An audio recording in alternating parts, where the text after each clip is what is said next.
Doomed to Repeat is a Delta Green actual play podcast with violent themes and adult language. Listener discretion is advised. Hello and welcome back to Doomed to Repeat. I'm Sergio, your handler. I'm Lev and I play Agent Tuck. I'm Amanda Dominic and I am Agent Boomer. I'm Caleb James Miller and I play Agent Merritt. I'm Eli and I'm playing Agent Hyde. I'm Zakia and I play Agent Warp. I want to start by announcing the winners of our first Doomed to Repeat trivia contest. The question for this trivia contest was, before leaving for Yosemite, who is the last person that Tuck calls? The answer is Hyde. Hyde and Warp was also an acceptable answer. Congratulations to the winners, NegFour, Ren E, Darryl Tyrone, and Martha Makes. Ren will be receiving the limited print signed poster. NegFour, Darryl, and Martha will be receiving Perennial Airlines T-shirts. In case you missed out, we will be holding future contests at the release of the 5th and then final episodes of this arc, so stay tuned. If you enjoy the show, please like and subscribe, and leave a review where you can. It really does help. You can also join our Patreon at patreon.com/MaydayRP, where for just $2, you can get access to tons of behind-the-screen content, along with our Discord. In this episode, we conclude our playthrough of the scenario Operation Fulminate, Sentinels of Twilight. Let's begin. Dear Dad, I'm writing this to you because I think if I called, we'd end up fighting. And I'm too fucking tired for that. Who knows if you'll ever even see this? Right now, your baby girl is having a seizure in my friend's arms. My wife is in a corner blaming herself, and the rest of my team are fighting the goo that came out of Mia's face. That's a wild sentence to say, but there it is. I recognize that you would have no reason to know how to deal with a situation like this. I know that. That is still entirely not the point of this. You were given a second chance with the daughter you grieved. And you didn't take it. Mia wanted you. She asked for you and Mom, and one of the first things I said to my baby sister in more than 2 decades was a lie. Or maybe it wasn't a lie. I mean, I haven't talked to Mom in 16 years, so it makes sense that I couldn't get a hold of her. I don't even remember what I said about you. I was just so mad that you weren't here when she wanted you. My whole team dropped everything in their lives to come and help. We are not a group of people who are friends. I think more people dislike each other than like at this point, but we do care about each other. So fucking much. More than I think anyone anticipated. And yes, are they here because Mia might be some kind of anomaly that we have to catalog and classify? Almost definitely. I'm not gonna kid myself that they care about me enough for my request to drag them away from their comfortable lives just for me. But they're here. And that counts for so much. We haven't seen each other in months. It feels like longer. Orson has a beard that's almost certainly driving him insane, and his eyes look... He's not the same as when he left, though I'm sure retirement does that to a man like him. Max got a haircut. She looks good. She looks happy. Or like she would be at home. Gaze is putting on some muscle. They almost look confident. And it makes me proud. And Hyde definitely doesn't want to be here. I'm pretty sure she's got things she'd rather be doing, and yet here she is, jumping on couches to throw knives at sentient slime. And I'm here, too. Shot in the chest 3 months ago, and I'm here. I'm stronger. Like, knowing that this is what I was supposed to do has given me strength. It should be nice to have a feeling of fulfilling a destiny, but all I feel is guilt. Still. Do you remember when I was in the hospital right after everything and I woke up from surgery? I I didn't think so. You weren't there. Mom wasn't either, and I don't blame you. Hell, I tried to join you. My body hurt and my throat was dry and I felt like I was gonna throw up. And I wanted my parents so bad, but I clawed my way out of my little hospital bed in a paper-thin gown and dragged an IV pole down the hallway as quietly as I could. And it was only because the night nurse looked up from her mini TV that anyone even noticed I was trying to get back there. To her. I don't remember the nurse's name. She picked me up so gently and cradled me and carried me back to bed. She wiped my tears when they started to leak down my face. She tucked me in and turned on the TV so I had some sound, and she sat with me and held my hand until I fell asleep. She told me I had to heal before I could try to help Mia. She said that I had been strong and brave and made it back, and that she was thankful that one less kid was missing. It was my first night in the hospital. I'm realizing how much resent and hurt I've built up. Because I tried to be so good when we got home. When we moved, when you had to admit Mom, when Mom left. And I hate that I can't be mad about it because one of the worst things that can happen to a parent happened to you and Mom. And that's not a pain that ever goes away. I would be the asshole if I was upset that I wasn't enough. I really do think you did your best. It's just, I never got to be the kid that was found. I'll always just be the one that ran away. And no one likes a coward. Haley.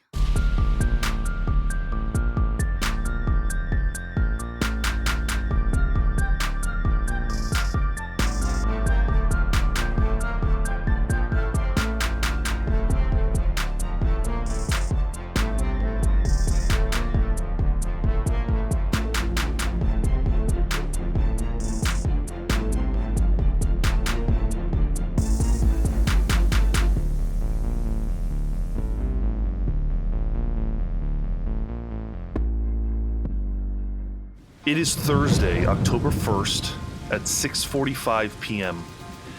Agents, you again find yourselves in an unnatural situation that is quickly escalating.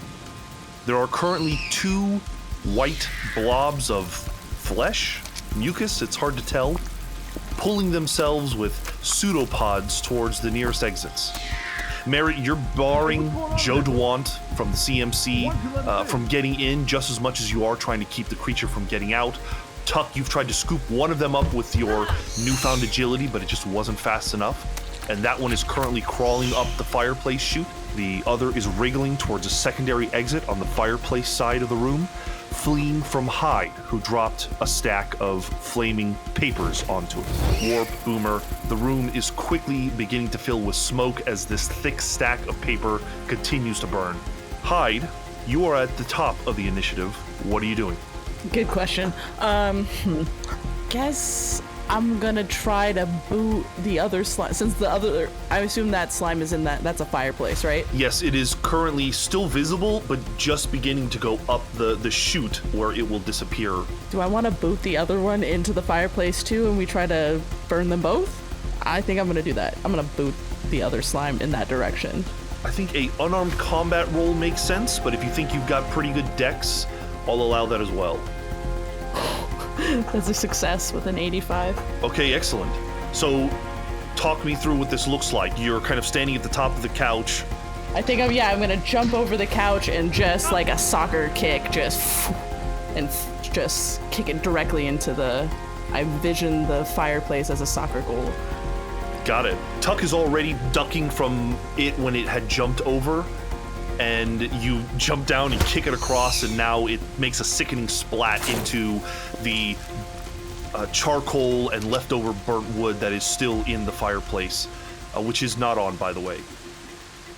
Tuck has just run over and attempted to do something, and strangely enough, they are now able to move again. Tuck, you have the next highest initiative, and you can go again. Yeah, so they're both in the fireplace right now. Yes. I would love to run over to that burning stack of paper, scoop it up in the trash can, and then just shunt it into the fireplace. Okay, I think that's easy enough to do. That doesn't even require a roll.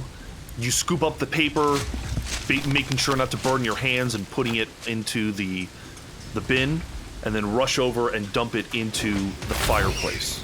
Immediately, the one that is in the charcoal, you begin to hear a kind of squealing, popping sound.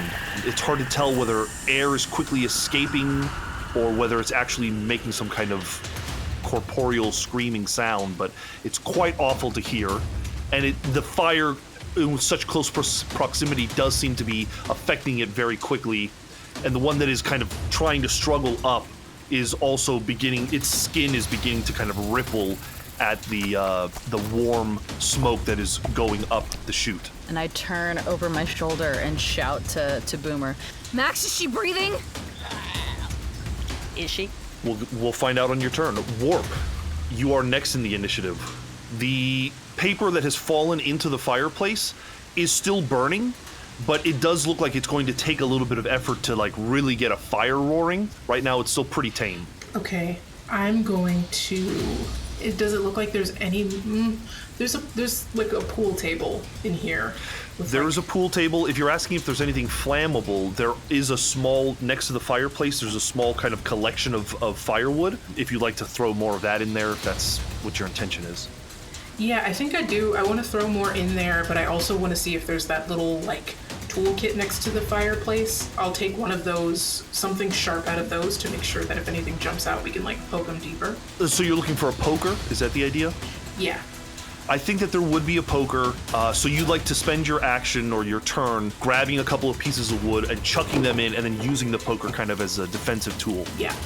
Gotcha. I think you're able to do that without issue. The flames have not yet kind of moved to the firewood, but it's literally a matter of time. You've even buried one of these mucus membrane things under some of this wood, and it is beginning to kind of rile and try to move out of it. Perfect. Boomer. I am checking the kid. The child appears unconscious, but still breathing. You can feel her heartbeat. You can feel the breath coming in and out of her mouth, but her eyes are closed and she is not responding to any kind of stimulus. She's still breathing. She's still breathing. She's still... I'm gonna shout. I'm gonna hold my action, and the reason is I'm waiting to see if one of those things are gonna try to jump out at her again, and two, I'm trying to see, like, she's unconscious. Okay, she's breathing, but if she starts to, like, I want to keep my eyes to make sure she is not, like, if she stops breathing, I pick up on it really quick and start CPR or something.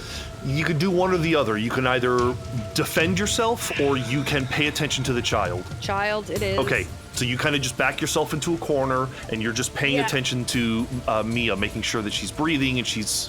Yeah. Merritt, it is your turn. You can feel the pounding of Joe DeWant from the CMC on the other side of the door. He's yelling, well, what's going on in there? I want to see the kid.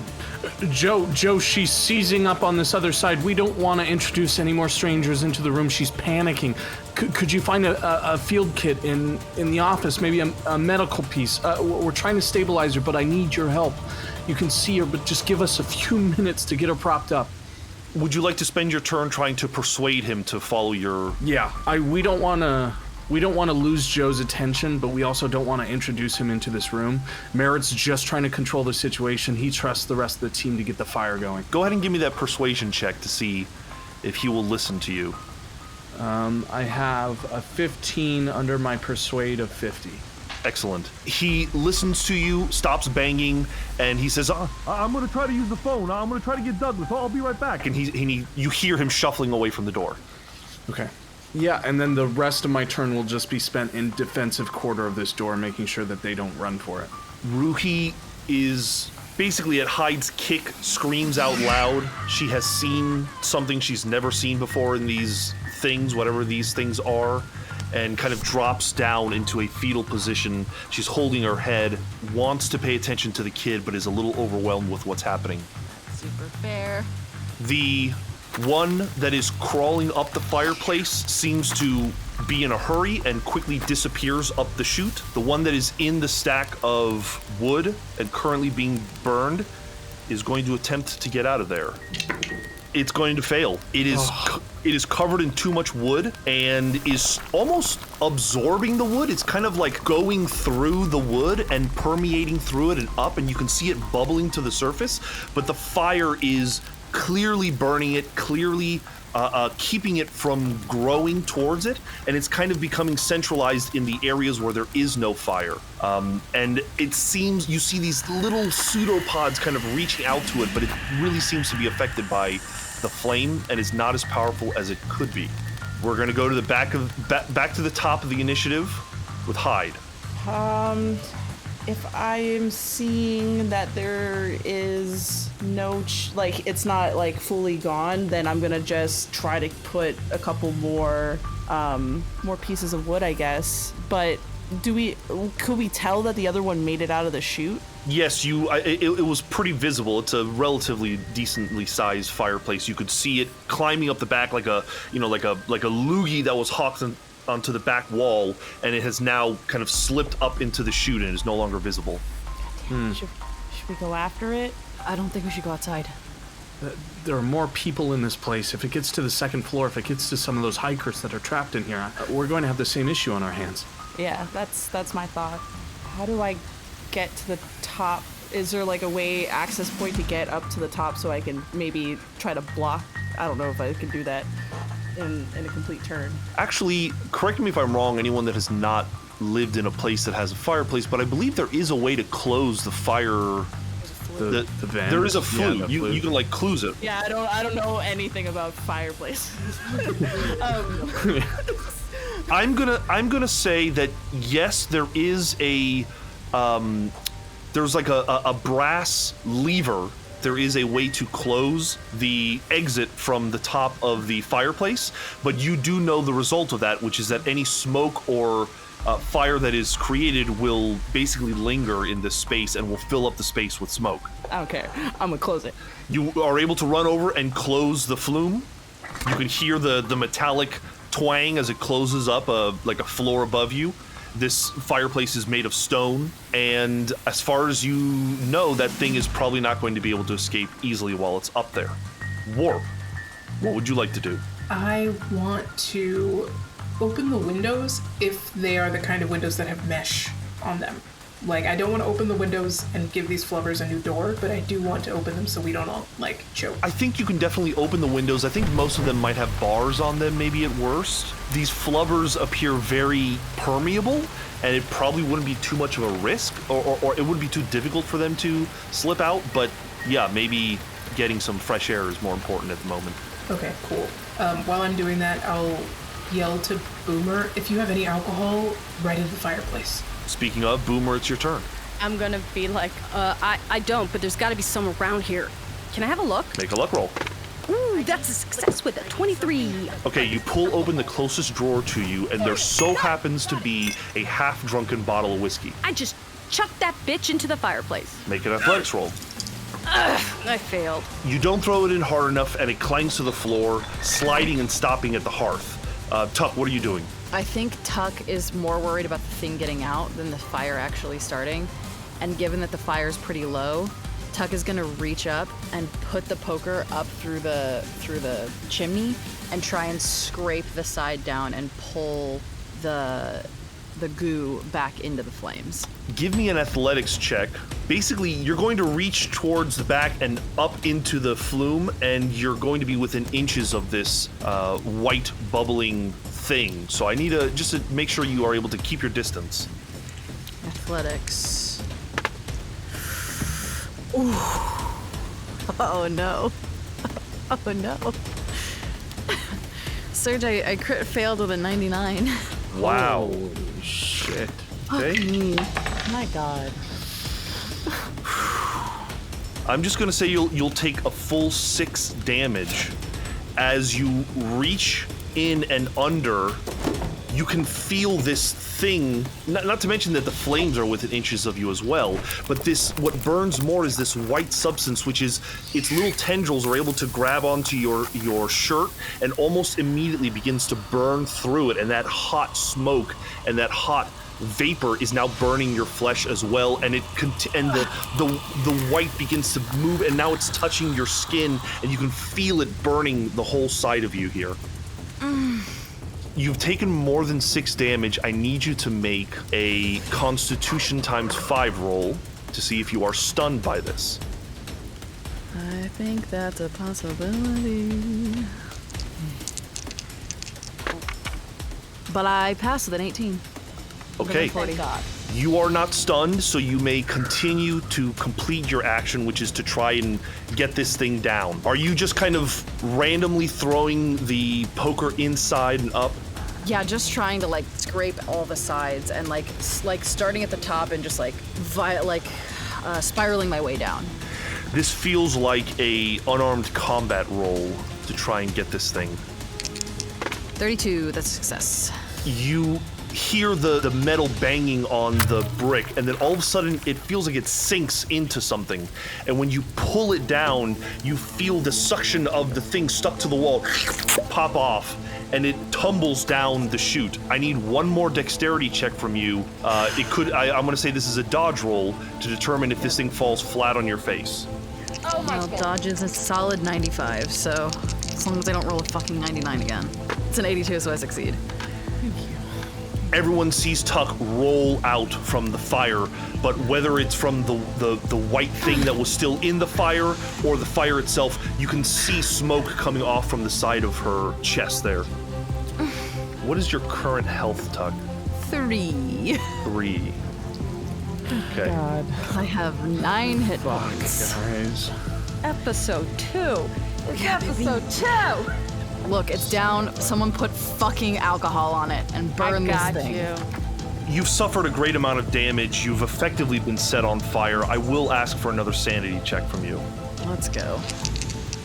Ooh, 48 under my 50, baby. You roll out from the fireplace and you're just kind of covering, you're immediately trying to tend to your wounds, and that now familiar churn in your stomach kind of happens as you instinctually react to this pain, on a very fundamental level. But you're able to kind of focus on the pain, and this weird churning inside of you subsides. Light those things on fucking fire. Merritt, it is your turn if you'd like to do something. Yeah, so if Boomer kicked the bottle over to the hearth, then I'm gonna run over there. I'm gonna grab the bottle. I think that Merritt fumbles because he's touched alcohol all of twice in his life. He spins open that cap and he douses it in every ounce of that liquid. The creatures, both in the fire, are going to make their final attempts to try and get out of the fire. The one stuck under all of the logs begins to bubble and pop. It almost looks like melted marshmallow with veins as it slowly begins to dissolve as this fire takes over very quickly. Just as quickly, the smoke kind of begins to go up to the top of the fireplace and then up and over the mantle. It's now beginning to boil over. The one that had just fallen, landed in the center, was not obstructed by much and was able to successfully springboard off of the wood, and it is going to leap right at Merritt's face. If that thing alien face suckers you, I'm so gonna burn your whole body. I'm just letting you know.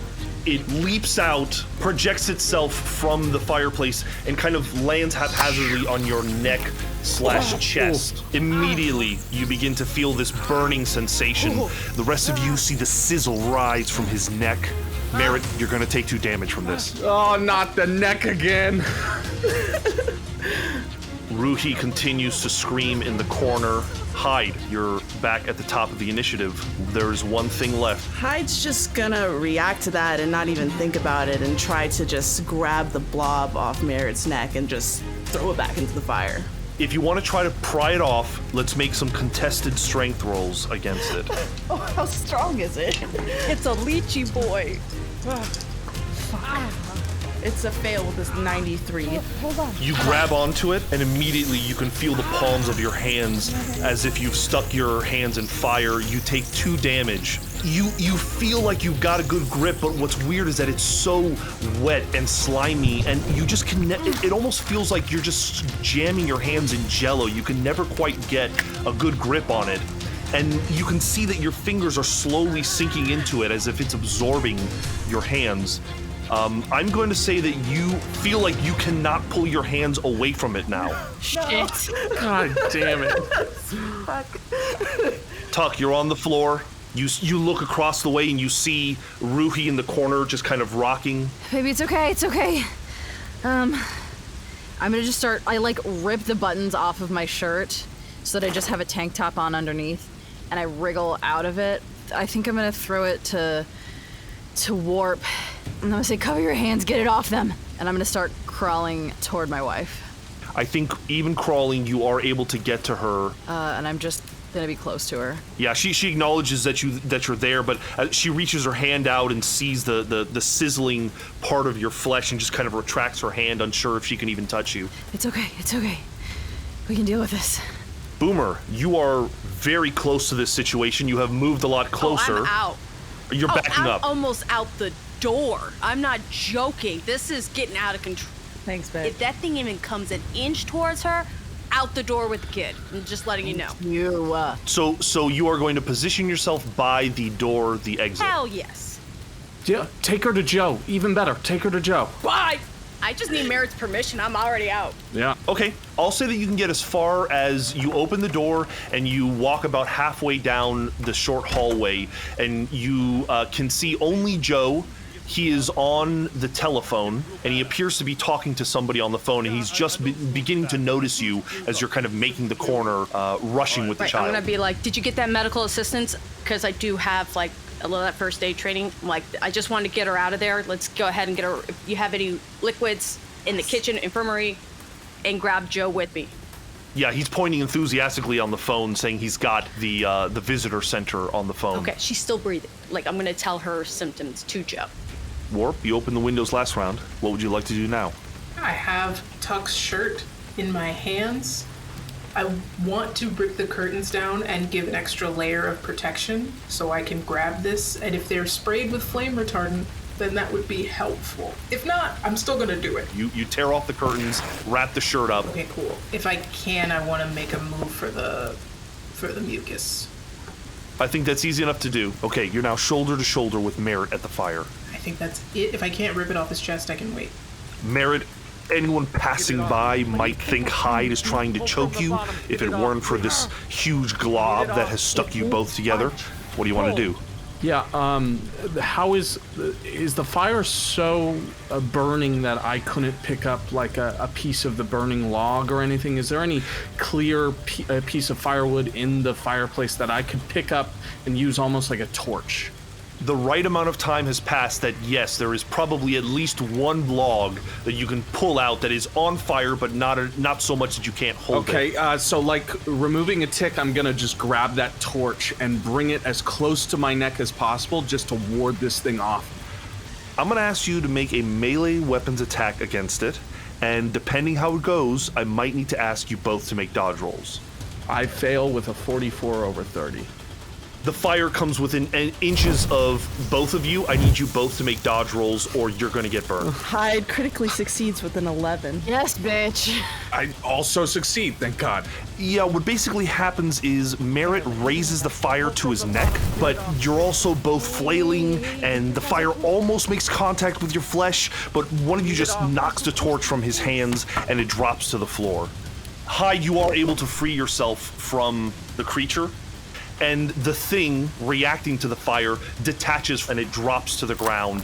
It begins to bubble and fizz similar to the creature in the fire, and it seems as if it's falling apart. Vapor is emitting from it quickly. We're back at the top of the initiative with Hyde. How bad are my hands? Are they still getting, am I still got goo on them even though I'm separated from them? You have nothing on you, but it does look like your hands are pink, as if the top 2 or 3 layers of skin have been burned off. Wouldn't necessarily say it's a full 2 or 3 degree burn, but it definitely is going to be tender in the morning. But it's something that I can still not focus on it and do other stuff. You are completely functional. Okay. With all of that said, it seems like these two things, whatever they were, are no longer moving. The one in the fireplace has almost completely vaporized. The one on the floor is slowly turning into so much sludge. What are we doing in this Is moment? that window still open? Hyde kind of wants to stick their hands outside. Open the flue. I'm not opening it. Tuck's just like trying to shout orders and also comfort her wife. So Tuck, you're on the floor just kind of shouting at people. Doesn't really seem like anyone's paying attention to you at the moment. Hyde, you run over to the window. You stick your hands out and you can feel the soft, warm but better than the inside rain hitting your palms. And it kind of stings, but also kind of feels good too. There has been an order to close the flue or to open it again. Is anyone doing We can that? do it. All right, Warp, so you run over and open the flume. There is still a decent amount of smoke in here as the fire has picked up, and most of you are beginning to cough or react to the smoke. I'm gonna turn to my wife and look her in the eye. Rue, I need you to listen very carefully. What happened was there was a fire because we were trying to help Mia, and none of us know how to start a fire. So we fucked it up. We're city people. We fucked it up. That's why the room is full of smoke. That's why 3 of us are burned. Okay? I need you to know that that's the story people are gonna hear, okay?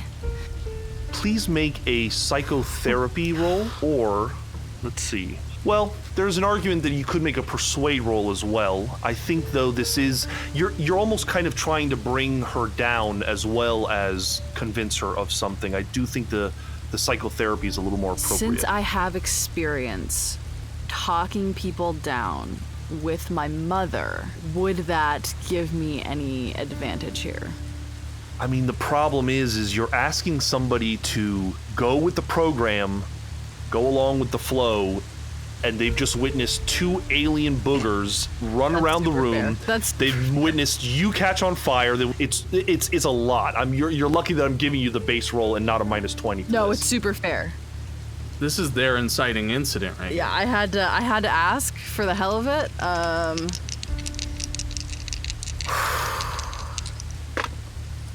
I rolled a 6 under 10. Oh my god. Wow. Holy shit! My wife is my best friend, and she has been since we were in high school. I know how to do this. All your bad rolls were saved for that one. Seriously, when it truly matters, Allegra can Let finally us roll. continue traumatizing our spouses. Yes. Yes, baby. In the meantime, while Tuck is talking to Ruhi, what are the 4 other people in this room doing? If someone else, I'm just gonna keep holding my hands outside until I feel comfortable. Okay, I'm gonna rush and try and perform first aid on Hyde as to the best of my ability.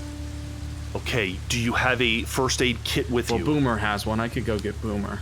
Yeah, actually, I'm gonna go get Boomer and see if I can be with Joe and Mia. On the outside, I'll get to you, Tuck, in a second. On the outside, Boomer, you've run over to Joe, who's been talking on the phone. He's explained the situation, and he hangs up, and he turns to you and says, they can't drive anybody in here. They're monitoring the storm. It's too dangerous to drive a vehicle in or out of this right now. Is she conscious? And he starts asking questions about the girl. She's good. She's conscious. It's just extreme reaction. I mean, come on. We just let's be for real. We were good, but if something else happens in another 2 hours, you know what I mean? That's like, I'm not a professional, neither are you. So it's like, I would love a doctor to take a look at her.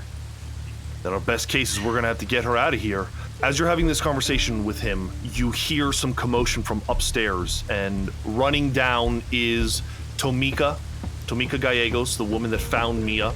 And she runs down the stairs. She's between you and the other room. She sees you conversing with Joe, but she looks the other way and she sees that there is smoke visibly exiting the room, and she runs towards the kitchen to grab a fire extinguisher. She calls it out. Wow. Tuck, is there anything you want to do, Boomer? I mean, what can I do? It's like, I think I'd be more stunned, and I'd be like, oh, damn. I think that's, sorry. That's kind of like a signal, I guess. Sure, you call it out, right? Like you're letting everyone know. Oh, damn! Is there a fire? Like shouting, like, is there a fire up there? Like trying to see if they can hear that. Joe turns and to look out the window, and he's like, I think my car is parked nearby, and he's looking out the window. Tuck, Ruhi is listening to you and has this kind of tunnel vision in her eyes, this 1,000-yard stare in her eyes, and her eyes finally lock onto yours, and her breathing starts to slow. And she says, we gotta go. We just have to get the hell out of here, don't we? Yes. This is crazy. We've gotta go. We have to go, you're right. Oh my God, but you're hurt. Look at your side. Oh my God. It's fine. We're okay. A storm like this, can we drive through it? I don't think so. This feels like hurricane force winds. I'm Okay.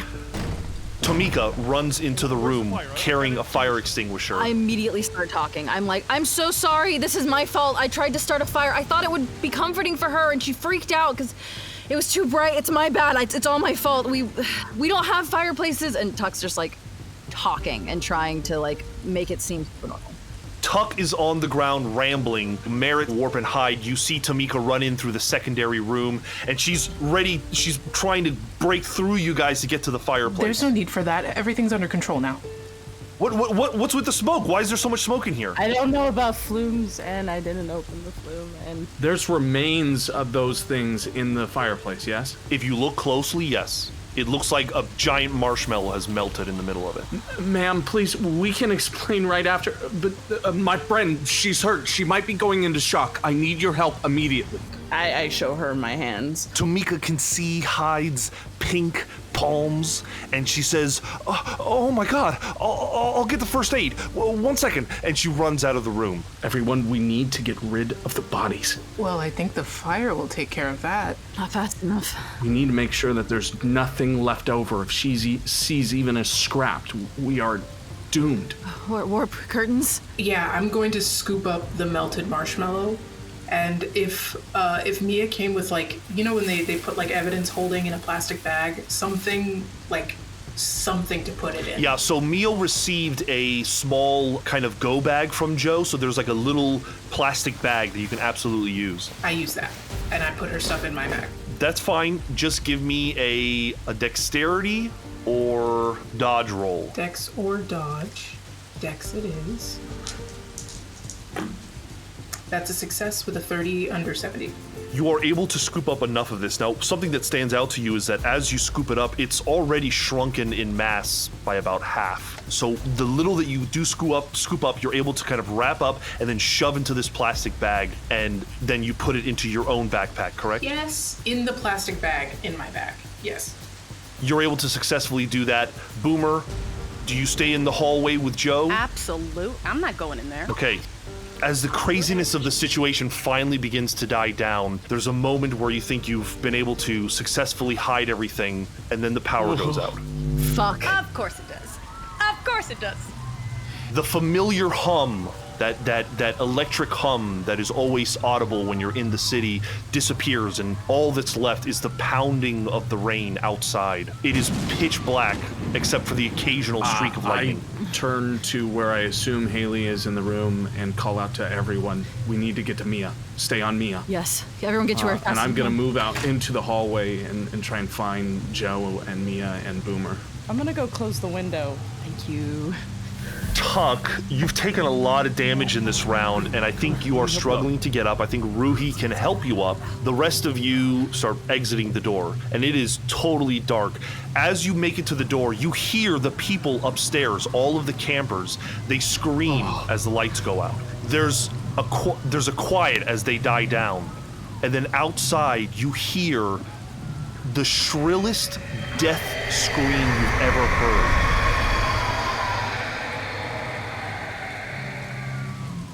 It sounds like it's somewhere outside. Does anyone have an alertness above 60? 70. 80. Ooh, hot. Those of you with that high of an alertness can tell that there is a sound coming from we'll call it the northwest side of the campgrounds. Do you do anything in this moment? I immediately draw my gun and point it in that direction and maybe start moving towards that direction. Listen, we may need to split up. We need to take Mia upstairs with the rest of the innocents and keep a group with them. and another group needs to investigate whatever that was and get the electricity going again if we can. Hi, do you have eyes on it? You are all exiting the threshold of the door, and you can hear Douglas Keena, the senior park ranger, coming downstairs with a younger park ranger, a young-looking white male. The two of them are putting on their rain jackets, and they say, all right, everyone stay calm. We're going to go turn the generator on. Just stay inside. Everything will be fine. And they are moving towards the You exit. should go too. Oh, fuck. I'll go. At least two of us. I'll go. Warp, you're junior security. Can you join Hyde? Absolutely. Doug, the senior park ranger, has a problem with this. As they come to the door, they're like, whoa, whoa, whoa, whoa, whoa. No, folks, you need to stay inside. It's dangerous out there. We're just going to turn the generator on. We'll be right back. Look, I'm in the military. I'm a warrant officer. I can absolutely be of assistance in this moment. Please let me help you. He looks at Warp. And you? Oh, I work for the government, and she shows her actual government ID. It does say a government, like, it's counterterrorism, but I don't know how relevant it is. With a plus 20, you may make a persuade roll, Hyde. Thank God. With the plus 20, gives me 35 out of 40. Right on that. Just stay out of our way, says Keena. Yes, sir. Okay. He and his younger ranger, who he calls Charles, they lead the way out the door. Do you go with them? I do. But I look at Warp and I say, you stay right fucking behind me. And if I tell you to run, you run. Understand? Yeah. Cool. And I go out. But I have my gun drawn. But down, but alert. The two of you run out into the storm. It is heavy downpour. It is windy. It is loud. The trees are shaking. You look up and it is just black cloud as far as you can see. This is one of the most intense storms you think you've ever been in. Hyde, maybe because you are from Hawaii, you've experienced a hurricane of this magnitude, but it is intense right now. They lead you towards we'll call it the east side of the building as you begin wrapping around to where the generator should be. I'm trying to follow, but I'm also I'm just checking my constant, my 6 around, just constantly staying as alert as I possibly can in this torrential rain. We'll come back to you guys in 1 second. Tuck, Ruki, you are coming out the door as Tamika is coming around the other side with the first aid kit. She sees that Tuck is also hurt. Fine. Yeah, okay. All right, I'm gonna need you to sit down for a second, and she brings you over to one of the desks. Am I inside of Mia? You are close to Mia, yes. Okay, that's good enough. Boomer remains, kind of in the threshold of the hallway, close to the front door, holding Mia. She's with, 5-10 feet of you. Is she okay? Is she still breathing? Oh yeah, she's out like a light. They're gonna make a first aid roll to see if they can help you. She begins bandaging you, at first cleaning the wound, but I mean, it's like you've got like a pretty serious burn on the side. It looks like a chemical burn of some kind. She doesn't feel like she really has what is necessary to really help you, and as she's beginning to bandage you, something else complicates the situation. Joe has been at the window kind of looking outside, and Boomer, you kind of glance over to him and you notice he's stopped really moving. He's just kind of still, and all of a sudden he turns and his eyes lock on you? No, they lock on the child. And like a bat out of hell, not expecting an old man to move like this, he begins rushing towards you. I need you to make a opposed strength check to see if he can't rip Mia out of your arms. Ooh, okay. Bitch. Let's go, Boomer. Come on, Boom. Internal mom. 18. Yes, bitch. Excellent. He did not roll well at all. All of you in the room, you see him with this glazed look over his eyes, rush over to Mia, grab her arm, and begin yanking on her. But Boomer, this is an older gentleman, and unfortunately, he just doesn't have the strength to tear her from you, but you're now entangled with this man. May I hit all I need to do? Hit the side of his knee just so he can buckle one. That's all I need to do. If you'd like to make an unarmed combat attack against him, you can attempt that. Okay. Darn, I got a 93. You're trying to kick him and you're trying to sweep his leg, but he's relatively sturdy up on his feet and he's still moving. Okay, so we're at least in a struggle on that. Tuck, you are at the highest of the initiative of the people in this room right now. You see this old man starting to struggle with Mia, trying to pull her towards the exit. What do you do? I'm up. I'm going. I'm after him. So you push past Tamika, who's trying to heal you. Fully bat her away and just like, not even thinking, just loop my arm around his neck and put him in a choke. This feels like an unarmed combat strike then. You're trying to get him off. 73, that's a success. You are able to pry him off, and you both stumble to the floor. He falls on his butt, kind of against you, and you're holding him.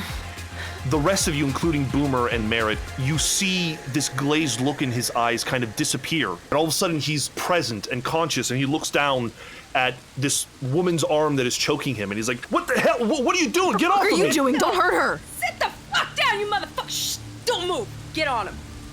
Let's go outside. Let's.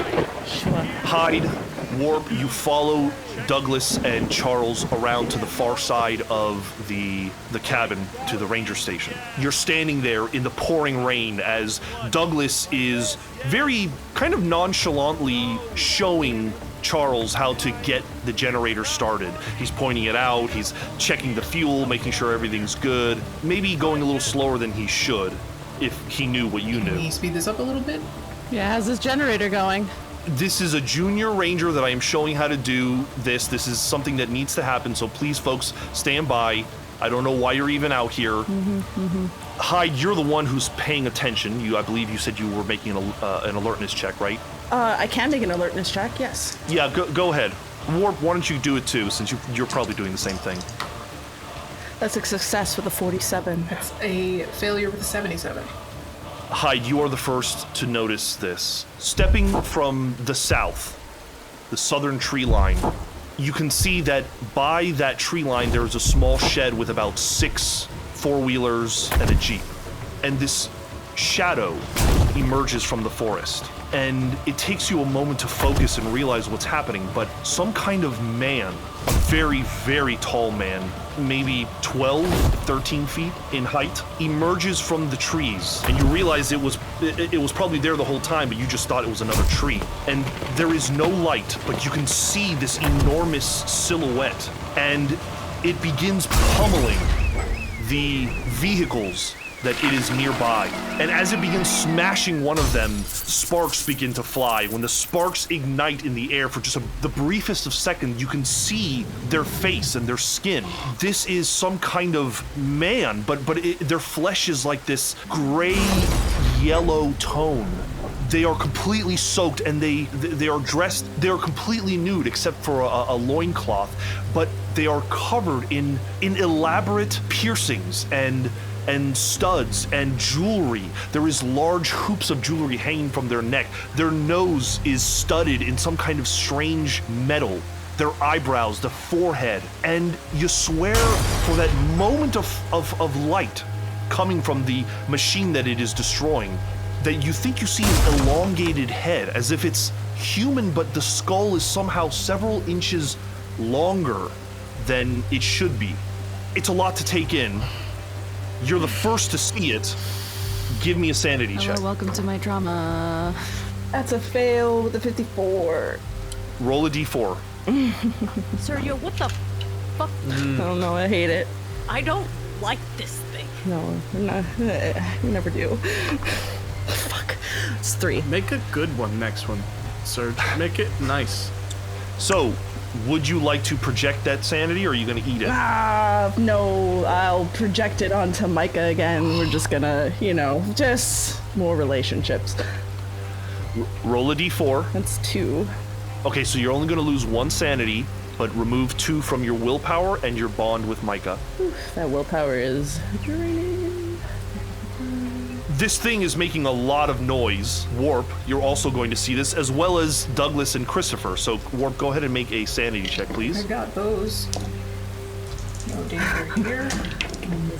Who's worried? Not. Oh, yes! That's a success! 32. You will not lose any sanity. How are you able to delude yourself in this moment? I fully see this large man smashing these cars, and it is late, and I have not clearly had enough water to drink. In the rain. Yeah, standing in the rain, clearly dehydrated. I'm dehydrated. You both are staring at this man, this person, this stranger, as they are pummeling one of these things, and their fists are like a small boulder, easy enough able to smash it. They look at you because Christopher, the younger, begins screaming his head off at the sight of this thing, and it slowly begins to stand. And at its full height, it's probably close to 15 feet tall, and it begins moving towards you. Oh my. Warp back to the cabin now. We will say that Hyde, you have the first of the initiative if you want to do something in this moment. I'm grabbing Warp, and I'm sorry, fuck those rangers. I'm grabbing Warp, and I'm running straight to the cabin. But still holding my gun just in case I need to defend myself. But the action is to grab Warp and get us back to some type of fortified safety. Warp, do you resist in any way? No. If you're not resisting, then I will say you can at least get to the front porch of the station. Okay.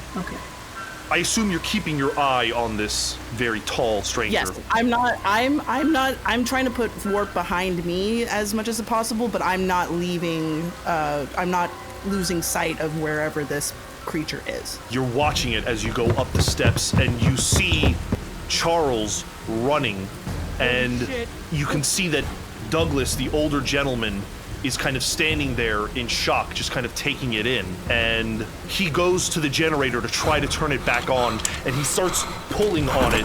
This stranger kind of brushes his hand, and there is this broken limb that vibrates and then flies towards Douglas. Why is he so powerful?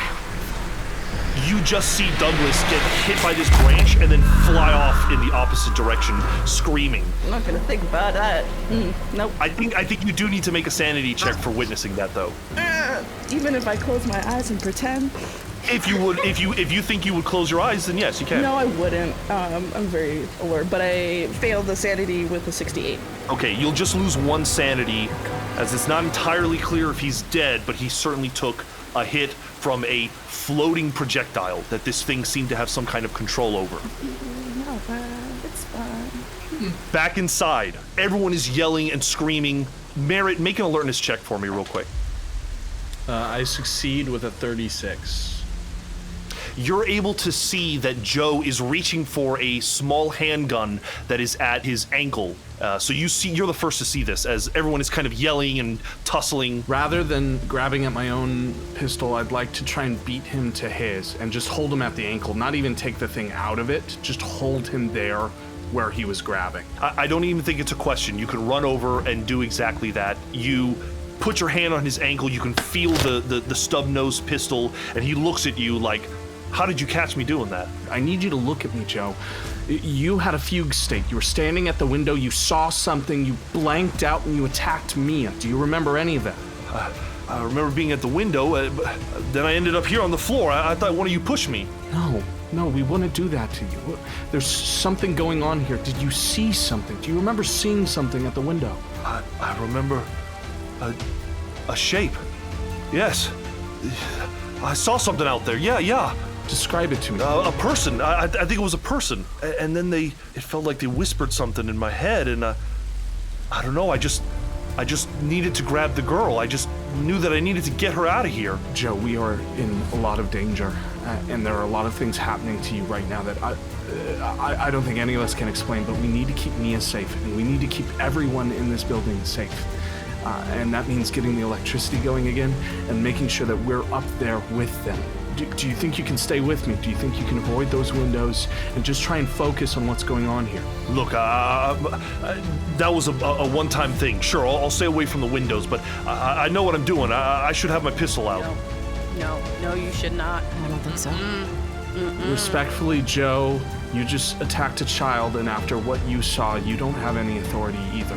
There's something going on here. And if you come between us and Mia or any of the lives at stake here, I can't let you win. He looks at you and Tuck and Boomer, and he's old, but he's not dumb, and he just sort of says, Who are you people? And before you can even answer him, Hyde and Warp and Christopher come rushing in through the front door, all of them soaking wet. Christopher is screaming nonsense about, there's a giant man outside, there's somebody out there, he killed Douglas, oh my god! Tamika is sort of sitting up. What's happened to Douglas? Douglas is gone. I don't say anything. Is there anything in this patio area that I can like push in front of that door? I want to block the door for right now. I think absolutely there are desks and chairs and things like that. The problem is between you and the desks are about 6 people who are, it looks like they were just in a tussle. The whole way is kind of blocked if that's what you want to start doing. I'm pushing through them. I don't give a fuck. I saw things. I don't care. I want some security in front of this door before it realizes it can open doors. Does anyone stop Hyde from doing this as they frantically begin, like literally tearing computers from the wall as they begin dragging No, I desks towards trust the door? Hyde. If Hyde's doing it, there's a reason. Okay, so everyone basically kind of backs up and allows Hyde to do that. Does anyone help Hyde? I can help too, yeah. You definitely feel like, Hyde, you have been able to successfully brace one of the larger desks against the door. There are 2 doors. There's the swing door that usually remains open that just has kind of a mesh, and then there's like a proper wooden door, and you've put it in front of that.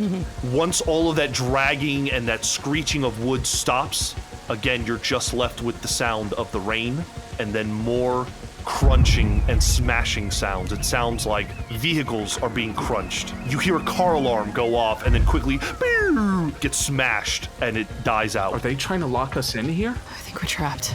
Listen, we have to station up on that 2nd floor. We can't take our chances out there. That's where they know what we're doing. If anything, we need to get the electricity back on, and we need to protect the people that are up there on that 2nd floor as much as us. We need to station, barricade, and prepare. For all we know, there's no way for us to defend ourselves. It might be our best bet to just go and make a break for it. Joe said he saw something, a figure, tall, silhouetted out there. Is that what you saw? Yep. It's those fucking things from the article. It has to be. It's what Mia described. We need to be ready. They're coming back for her. She's the focal point. You didn't see what it can do. We're sitting ducks. We take our chances with the car. We are not only abandoning everyone here, but we're driving directly into their territory. They can control people, clearly. They did it to Joe just now. I wouldn't run into the woods in the rain like this. Then in our cars. Assuming we have cars at all. By the sound of it, they're trashed. Can I look at our cars? If you do a quick glance out, you can see, let's say about 300 feet away, you can see the car, the parking lot, and there are still your vehicles along with other people's vehicles parked there.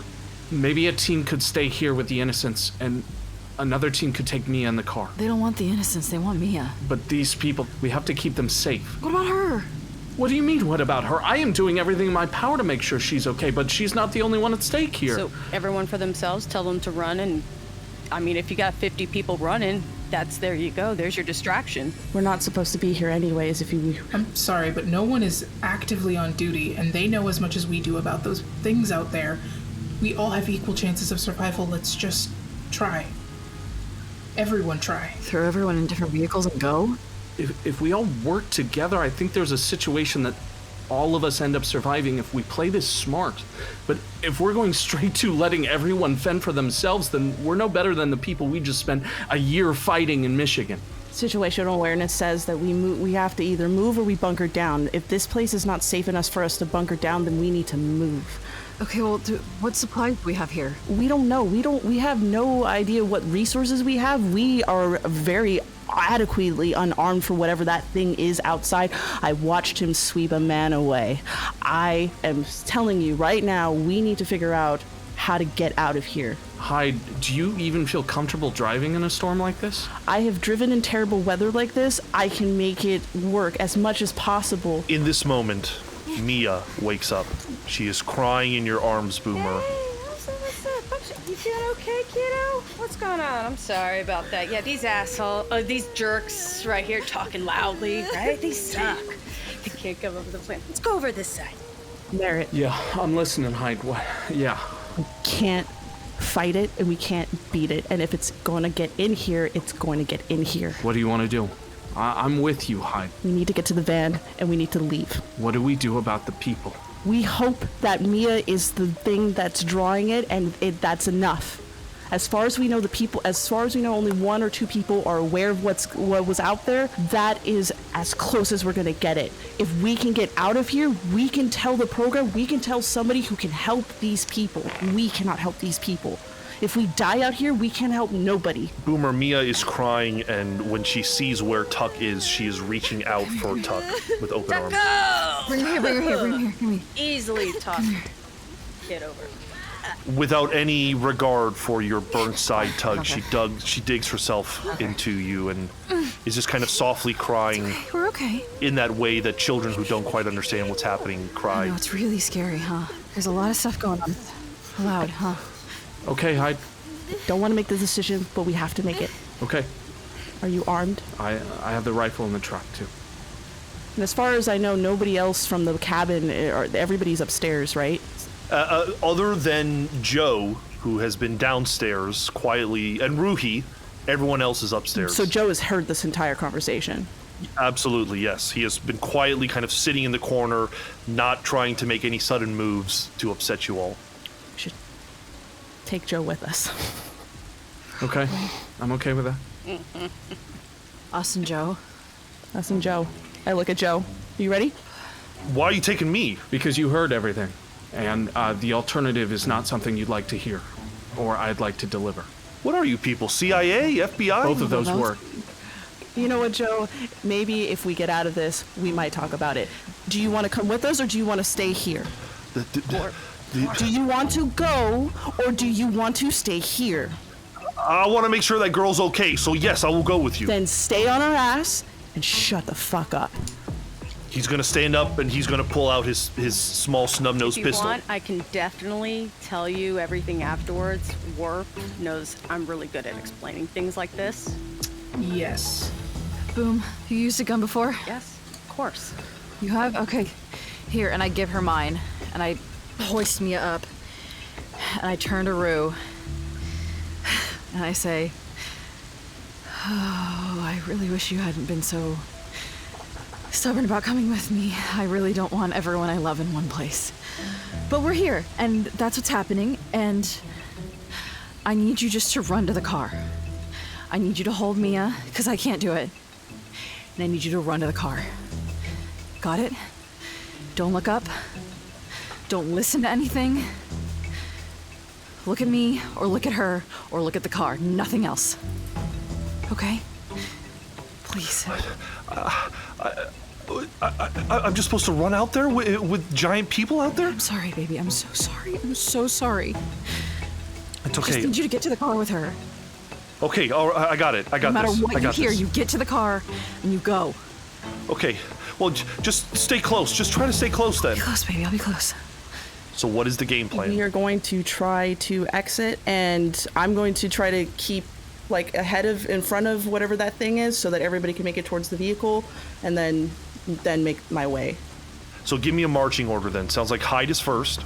I'll go second. I'll stay up with Hyde. I'll take a flank around Mia and Ruhi. Yeah, I'll go behind Tuck. Ideally, I like to be a little bit ahead of Tuck because I had the car keys to the SUV. So hopefully that's one of the vehicles that's good because I'm going to go for the driver's seat. Wait, Boom. I lied. Give me my gun back. Okay. All right. I'm sorry. I'll give her, like, my pocket knife. I will take it. Those will work. Whatever you see out there, keep it to yourself, and keep moving until you get to the car. Done. Hyde's making sure every of our research team, everybody is going to go first, but I'm going to be the first one out to at least establish where this thing is so that everybody keeps moving. And I'd like, Sergio, I actually would like to only keep focused straight ahead, like even to disregard shit behind me. Like my main focus to get in there and only kind of, so I don't look at this thing out in the woods.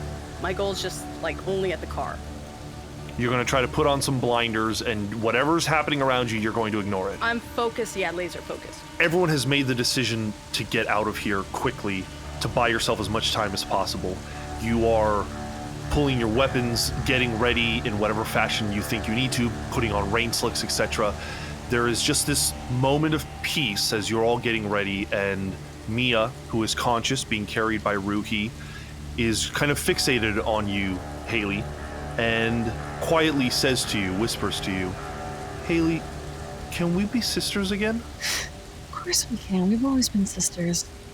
So you'll protect me and I'll protect you. You don't have to protect me. I'm the big sister. I protect you.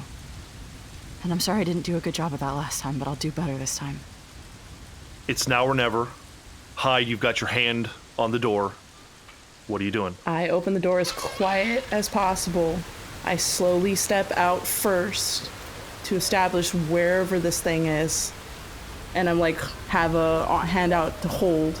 And as soon as I think everything is clear, then I'm gonna tell everybody to move forward. Hyde, you begin to open the door. Give me a stealth check. That is a success with a 39. The door opens, and the sound of the constant downpour of rain is almost deafening. The sound of these vehicles being destroyed on the east side of the ranger station has ended. You come out, you're sweeping around.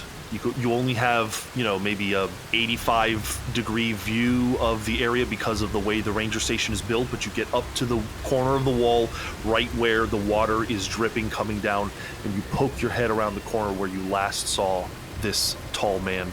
About 100 feet away from you is this 5-meter tall man who has completed the rampage. Most of the Forerunners destroyed. The Jeep absolutely crunched into the center. They are now standing facing your direction, and although you believe that he is not aware of you, he is looking in the direction of where you will be walking. Fuck. How far are we from the car?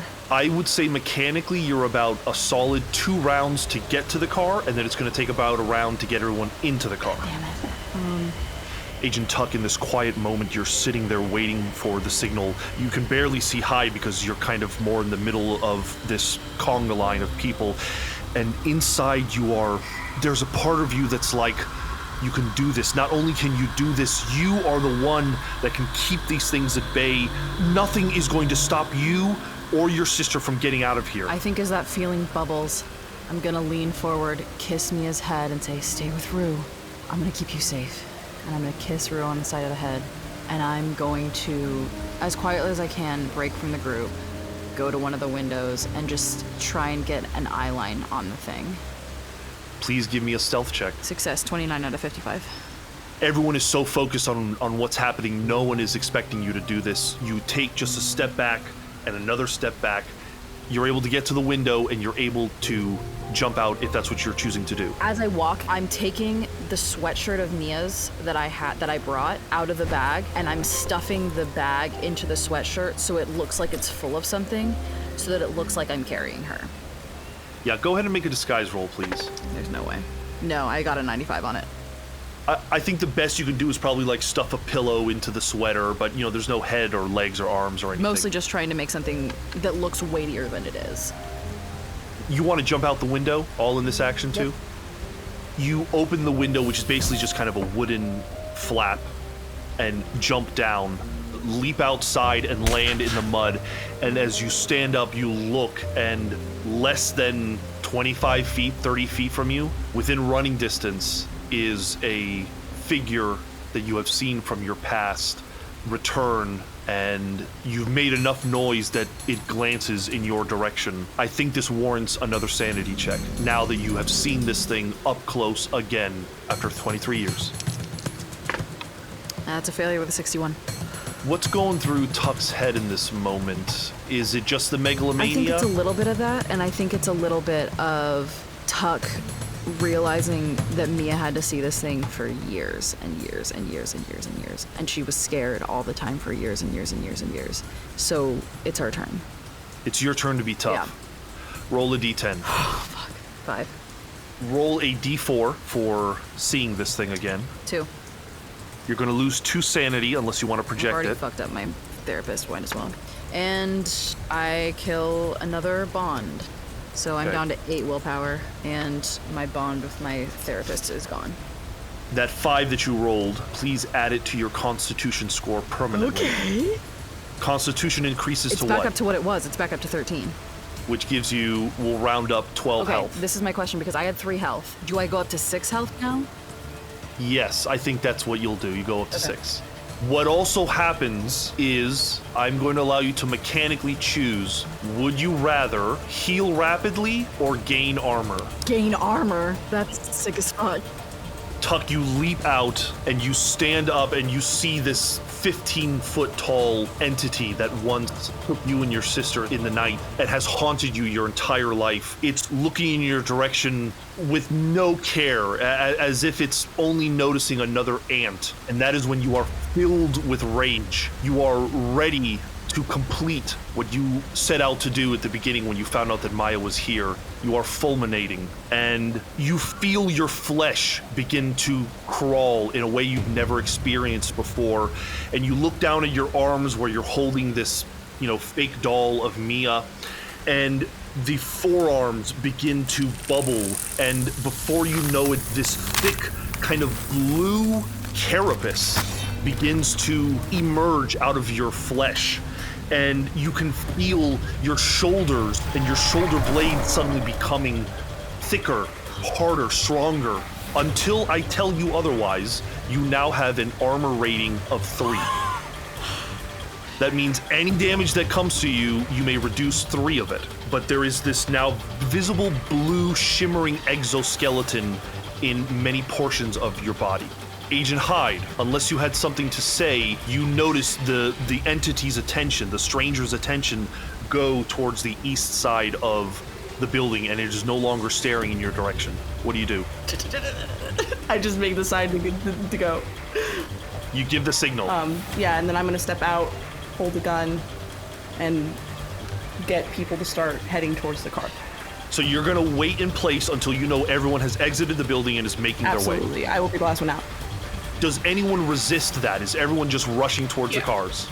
Okay, all of you, one at a time, begin briskly walking towards the cars. Joe following. As you step out, you can see, anyone who is paying attention can see an enormous person. Boomer, your eyes are straight focused, but still, it's as if there's a tree suddenly where one shouldn't be. I will ask anyone that did not prepare to specifically not look around need to make a sanity check. That's Merritt and Joe. I have a pass.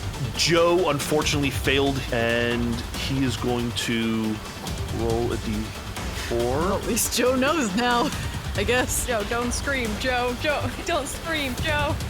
Don't make me do it, Joe. Don't make me do it, Joe. Yeah, I think what happens is that, Joe steps out and is walking for a moment. Joe is right next to Warp, and he just looks at the obvious thing less than 50 feet away from you and just says, "Mother of God," and he kind of stands still staring at it. Froze. I don't do a goddamn thing. Fuck Does anyone Joe. else notice this? Do I hear this? If you're paying attention, as I think you mentioned you were to the group, you do hear Joe kind of muttering if I out look loud. back and see that he's frozen, I'm gonna grab him by the collar and bring him along with me.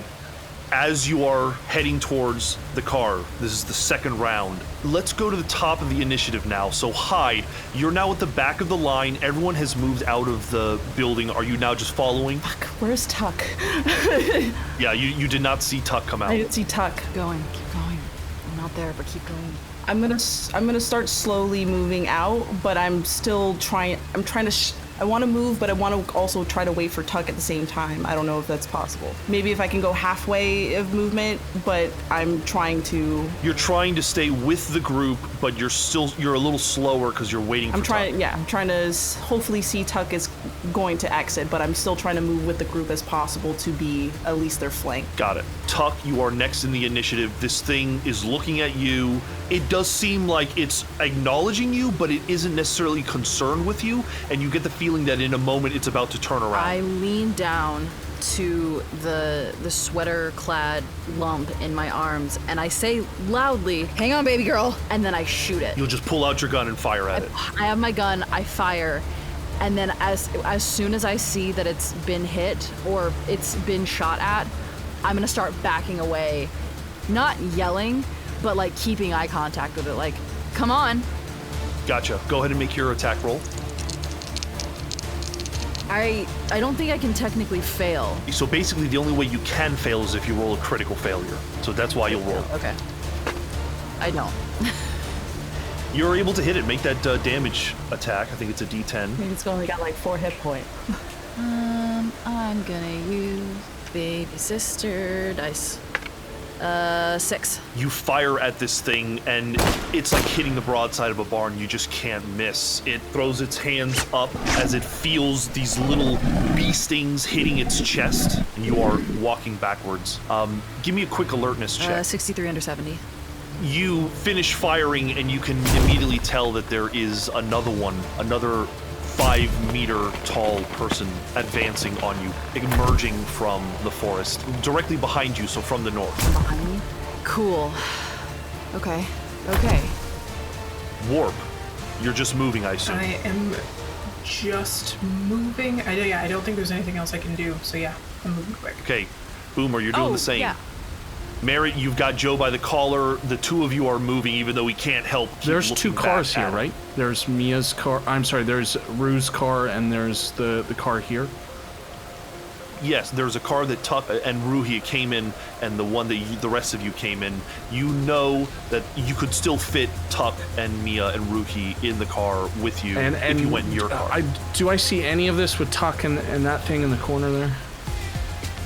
By this point, yes, you can see it. You hear the gunshots. Hyde, everyone who is looking for Tuck can now tell that Tuck is fair distance away on the east side of the building, firing at this thing who has thrown its hands up. I look in to reaction Hyde her. at the front, and I say, let's get everybody in, start going. I'll provide cover while they run for the second car, and I'll try and get Haley out of here. Copy. Let's move out. I just rack my 6 hour, and I prime it in that direction, and I wait for everyone to get into the car. You turn your focus completely on the car, all of you moving towards it. That's when you all notice a third shadow emerging from the far side of the parking lot. It is about as far away from you as the other one that Tuck is currently engaging with is, and you guys are kind of smack dab in the middle. On Mia's turn, she ignores Tuck's advice, and Ruhi is kind of struggling to hold her as Mia is like, Haley, kind of screaming for her sister. She is squirming enough that I'm going to force Ruhi to make a dex, the strength or dex, they're both about the same. She's got a 50% chance of hanging on to her. That is a critical failure with an 88. In the mayhem, Ruhi slips and falls, and the girl is out of her grasp. Where would Mia have been in between me and the creature that just... Does that... She is directly behind you, so you look and you can see behind you that she has fallen and the girl has slipped. Okay. At the top of the initiative, we have Hyde. I guess I'm just gonna try to get into a position where I'm in front of everybody who's trying to get into the car. I know Mia's fallen, but I still want to be at least ahead of everybody. As I see these, I assume I see the other two coming from the north. Yeah, I think you can maintain that speed and that distance. You're basically going to be the last person in the car if that's what your intention is. You have to survive another round to get to the car, and then you can get into the car, and you guys will be in the vehicle. Okay. Mia is dropped, and Tuck, you and anyone else that is looking at this individual who has raised their arm up, they become opaque. Bitch. And you can even see some of the raindrops falling through them. They almost become like a ghost, but they're still very much visible, easy to still see, especially in the rain. With that said, I think they're going to turn their attention to the group, and they are going to start walking towards the group. So Hyde, you will see this entity, this semi-permeable entity, walking towards you all. The bigger problem, though, Tuck, is that you can see that there's another one. Another flash of lightning reveals just the barest of details. Again, this kind of intricate jewelry and tattoos and even some paintings on their faces and bodies that are now running in the rain. Feathers, unique feathers in their hair, and they look like the same son of a bitch that took you in the night when you were a child. What are you doing? How many of them are moving toward Mia? I would say that it's almost as if that is their main focus. Then I'm using all of my weird ass speed, all of my, like, anything, and I'm just trying to take the shortest path to my sister.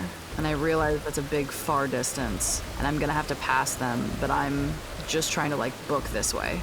So this one that emerged out of the woods spends its action just walking past you as if it knows that you're a threat, but it's got bigger fish to fry, and it becomes like a race between you and this thing. I think because of your improved dexterity, and you do have a faster dex than it, I think you can quickly run past it, but you're basically around behind the rest of the team. So yeah, that's fine. the team is going to continue to move around, and you're going to continue to remain around. As long as I'm between it and them, that's all I care about. I think it notices that you're keeping up and in fact trying to get past it. Warp, you continue to move your entire round and you get to the car. Boomer, you spend your entire turn and you get to the car. Are you moving towards the driver's seat? Hell yes, I am. Okay, I'm going to remind you that I have almost always in the past asked you to make sanity rolls for driving. Yes, I know. Okay, Merritt, you're spending your whole turn with Joe moving to the car.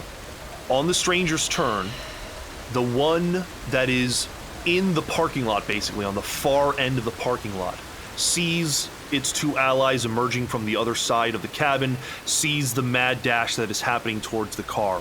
Those of you looking in the direction can see it reach for some kind of jewelry around its neck, and it plucks it, and then it throws it in your direction.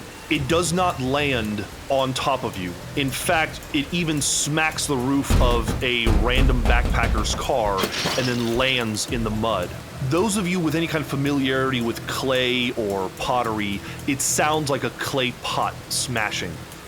Those of you who are getting to the car, any of you are, this thing is within 20 feet of you, this kind of broken necklace or talisman or whatever this was. Those of you who look in its direction can see a bubbling, white, fleshy thing beginning to grow out of it.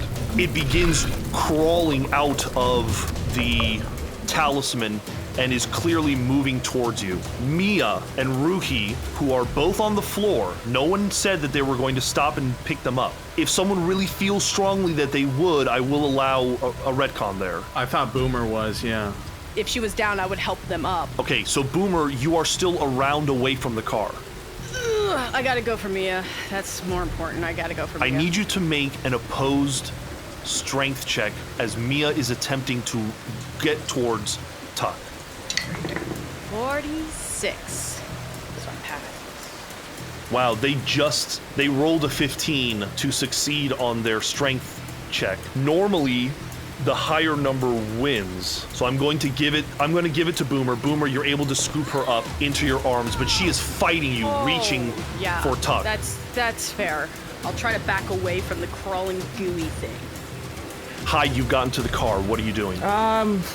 Is everybody in the car? No one has gotten into the car. Now is the round that you can attempt to get into the car. The only one who isn't, like, in distance of doing it this turn is Boomer. I cannot get into the car until everybody gets into the car. So I'm holding an action to fire if I need to until everybody gets into this car. You can clearly see the broken talisman in which a familiar white goo is growing out of it. Just so you're aware, if you want to shoot at it. I will shoot at it. If it's close enough to everybody and it's going to harm them, I will shoot at it. It is growing rapidly in a way that you have not seen before. So yes, it does appear like it could be hostile. So go ahead and make that attack against it. Get in the car. That is a 10. A success with a 10.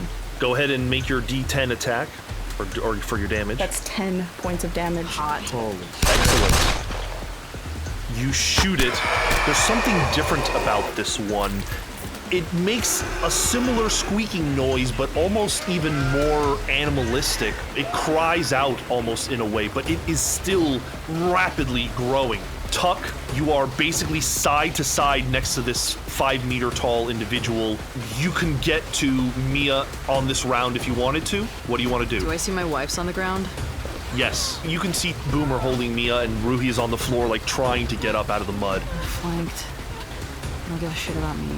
I go to Rue, and I pick her up, and I start pulling her toward the car. Okay. I think you're able to do that. There is now, maybe 10, 15 feet between you and Boomer as you are bringing Ruhi closer to the car. And I've got my firearm out, and I'm just keeping even with Hyde, I guess. Warp, do you want to get into the car? Now that Rue's up, I do. Everyone else is heading towards the car. I'm getting in the car. The door, I assume, has already been unlocked as someone has the keys. I'm going to say Boomer has the driving keys, but they probably, on the walk over, unlocked it. Yes, because it's remote. Right. Or you're able to clamber into the car, no problem. Boomer, it's your turn. What are you doing? I am running to that car, and I'm gonna be like, don't wiggle, see, happy sister, run! Like, try to get Mia not to kick me so I can run. Mia, get in the car. You're able to get to the car basically by the end of this round. Merritt, are you getting to the car? No, I'm at the passenger door. I'm waiting for Haley and for Rue to get in position. I'm right by Hyde. I'm gonna take a shot at that goo if I can. Go ahead. I have a 37 under 70. It's a success. Go ahead and roll that damage. They take 7 points of damage. You fire into this little crater as well. It's still growing rapidly, and its skin is even beginning to change into this kind of green-gray flesh. You even see an eyeball pop out, and it inhumanly looks in your direction. Joe, I think he's going to shoot in the direction of that person. He does succeed, and he's going to roll a d10 to do some damage. Yeah, a significant amount of damage, actually. Enough to cause it to slow down and stop as it gets fired upon. It takes the bullets and just kind of still coming with this kind of grimace on its face. On their turn, the stranger that has just been shot is going to again make a familiar sweeping motion, and another kind of broken branch that has fallen over the side of the ranger station kind of flies over its shoulder and in the direction of the car. I'm going to say basically everybody at the car is going to need to make a dodge roll. Hyde, Joe, and Merritt. Can I help by putting my weird armory self in between? Yes. If you would like to absorb up to your armor's damage of the branch, you could. You could absorb 3 damage, basically. I have a success. I rolled a 99. Hide. Anyone that just regular failed, you're going to take no damage as Tuck is able to absorb some of it. They leap up, and with their forearm, like half of the branch just splits in half, but the other half of it comes tumbling towards you. So anyone that critically failed is going to take 1 point of damage since Tuck absorbed most of it. That includes Joe, who's going to take a large branch to the head, and he kind of tumbles against the car. And so do you, Hyde. Does that make my armor go away? No, it remains. That's so cool. You all witness Tuck make a superhuman leap into the air and like slice this branch in half with their forearm. And when they land, you can see that there are kind of iridescent blue carapace segments of her body. I think this warrants a sanity check from the team. If you witness this, I'll say warp. You can choose not to if you're in the car, but everyone else probably will have to. Hyde had to have been front so. When we're seeing Tuck do that, we'll just be like, the fuck? Just eating it away. Yeah, I failed. Yeah, I failed as well. Yeah.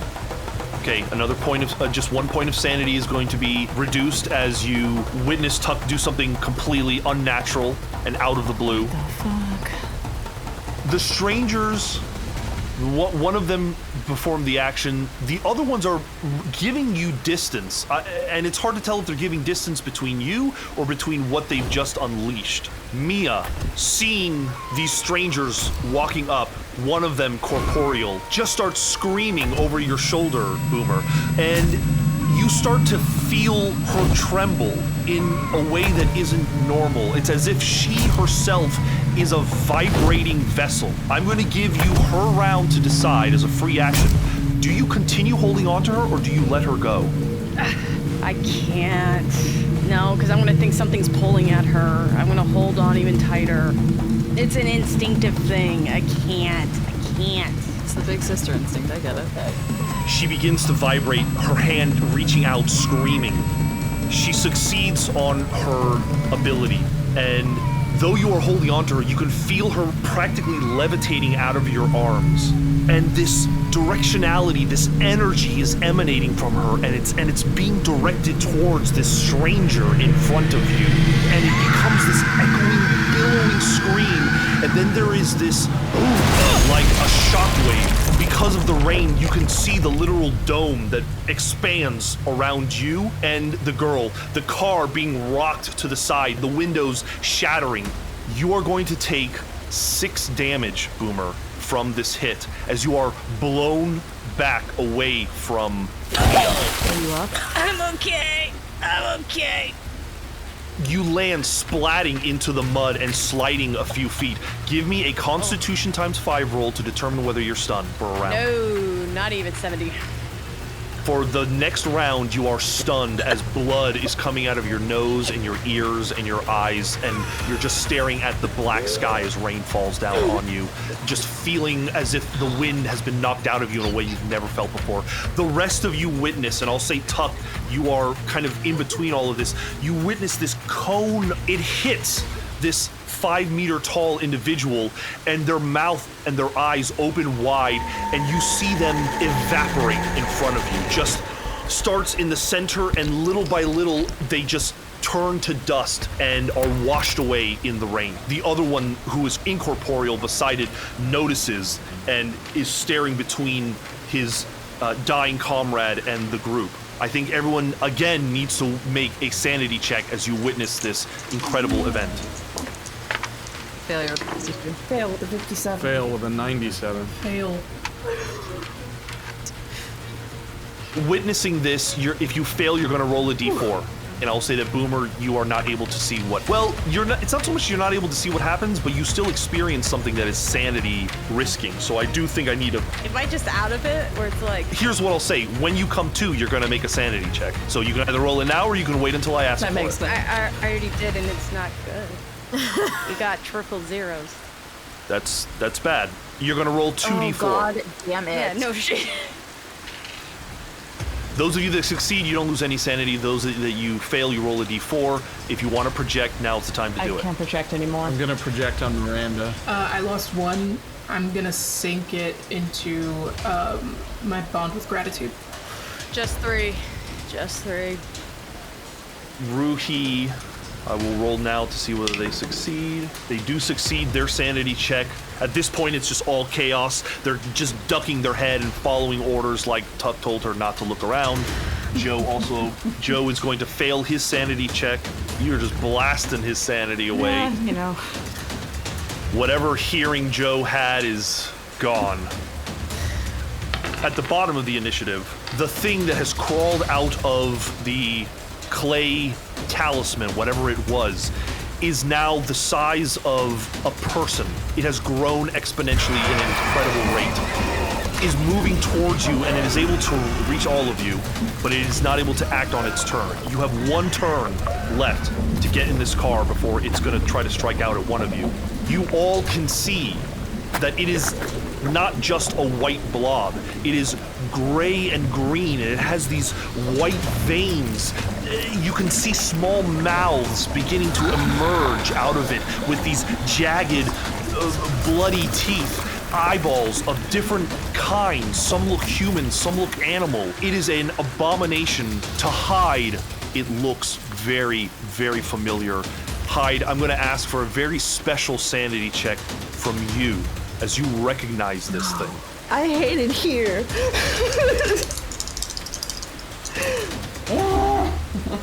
It's a fail with a 51. At the top of the initiative is Hyde. Hyde, you see this thing, it's familiar, you blink, what are you doing? Yeah, I think I'm gonna get into the car. I think I'm going to get into the car, into the driver's seat, and try to get everybody to get into the car and to immediately close the door and try to get us out. If I can't get us out of here, I will try to get us out of here. You run around to the driver's side, and you can see Boomer splayed in the mud about 5 feet away from you. I would get in the car. But here's the thing, Boomer has the keys. Do I see that the keys are on Boomer? I think you know the keys are on Then I Boomer. will just grab the keys and get in the car. Tuck, you have successfully dragged Mia to the car. You could put both yourself and Mia in the car right now if you wanted I'm to. gonna put myself in the car. I'm gonna tell Rue to get in the car with Mia, and then I'm gonna call to Merritt. Merritt, get Boomer! I've got you. Get inside the car. Drive away if you have to. I can Boomer in the other. I throw the keys, the other car's keys to him, just in case. Warp, you're in the back of the car, unless you want to do something specific. No, that's perfect. Okay. Boomer, you are on the ground, unable to move, still trying to catch your breath. Merritt, it's your turn. What are you doing? I'm running around to grab Boomer to get Boomer up to their feet, and then I'm holding an action to help them into the car or to get into the car myself if Boomer's able to do it without me. Joe gets into the car. On the stranger's turns, the one that is incorporeal becomes corporeal. They start walking past the ranger station as if they're going to try to head you off on the exit. The one in the far distance in the end of the parking lot is just kind of watching their creation do its job. Mia, she's with you and she seems kind of delirious, as if she's mumbling and looking in all directions. It's not quite a seizure, but it's strange behavior. I'm gonna prop her up between Rue and I. That's it. I'm just gonna prop her up between Rue and I, and I'm gonna have my hand with the gun out the window. So you are technically the last person in the car, yes, right? I want to be last person in the car.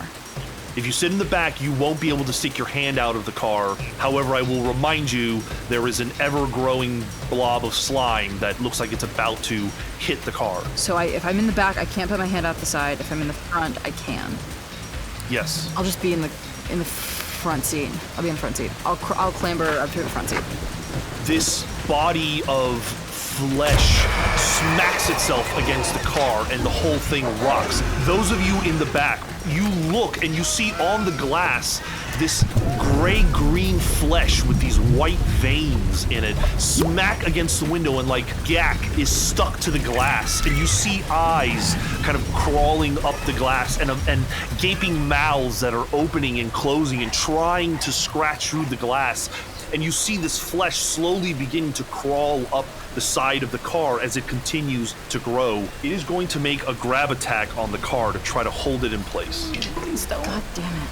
Hyde, you only know that Merritt and Boomer are outside. Everyone else is in the car. What are you doing? I'm turning the car on and I'm driving away. The car begins to speed. The entity did not seem to get the hold that it wanted to on you, and the car suction cups off of it and begins to drive in the mud. Hyde, as you are making it towards past the ranger station, towards the exiting street, this enormous lumbering man is going past you. I need a drive roll to see if you can avoid smashing into the side of him. That's a success with an 8. That's what I'm talking about. Yes, dude. You sharp turn around this guy. You can even see its enormous hand reach down to try to grab the vehicle, but you are too fast and you outmaneuver it. Tuck and Warp, you're both in the car. Do you do anything while you're sitting there? I'm gonna just reach out the back of the car and start shooting at the one that menaced us. Make that attack. I succeed. Make that damage roll, 10. please. You strike at it, you fire, you lean out the window and fire, and for anyone else, this would be incredibly difficult to do in rain, how fast Hyde is driving, but just like an ace, like there's something about you now that you're able to swing around and fire at this thing. You fire into its side, and it kind of crumples, and as it begins to fall, there is this very bright blue light that flashes. It fills the car, and when it dissipates, that stranger is gone. Yeah. Boomer, you finally come to, coughing and spitting up blood. Merritt is standing over you. What do you do? Fucking hell. We need to go. The other car, we gotta move now. I think, Boomer, you're able to stand with Merritt's help, but I don't think you guys are able to move maybe more than 6 feet, as that standing up took most of the time.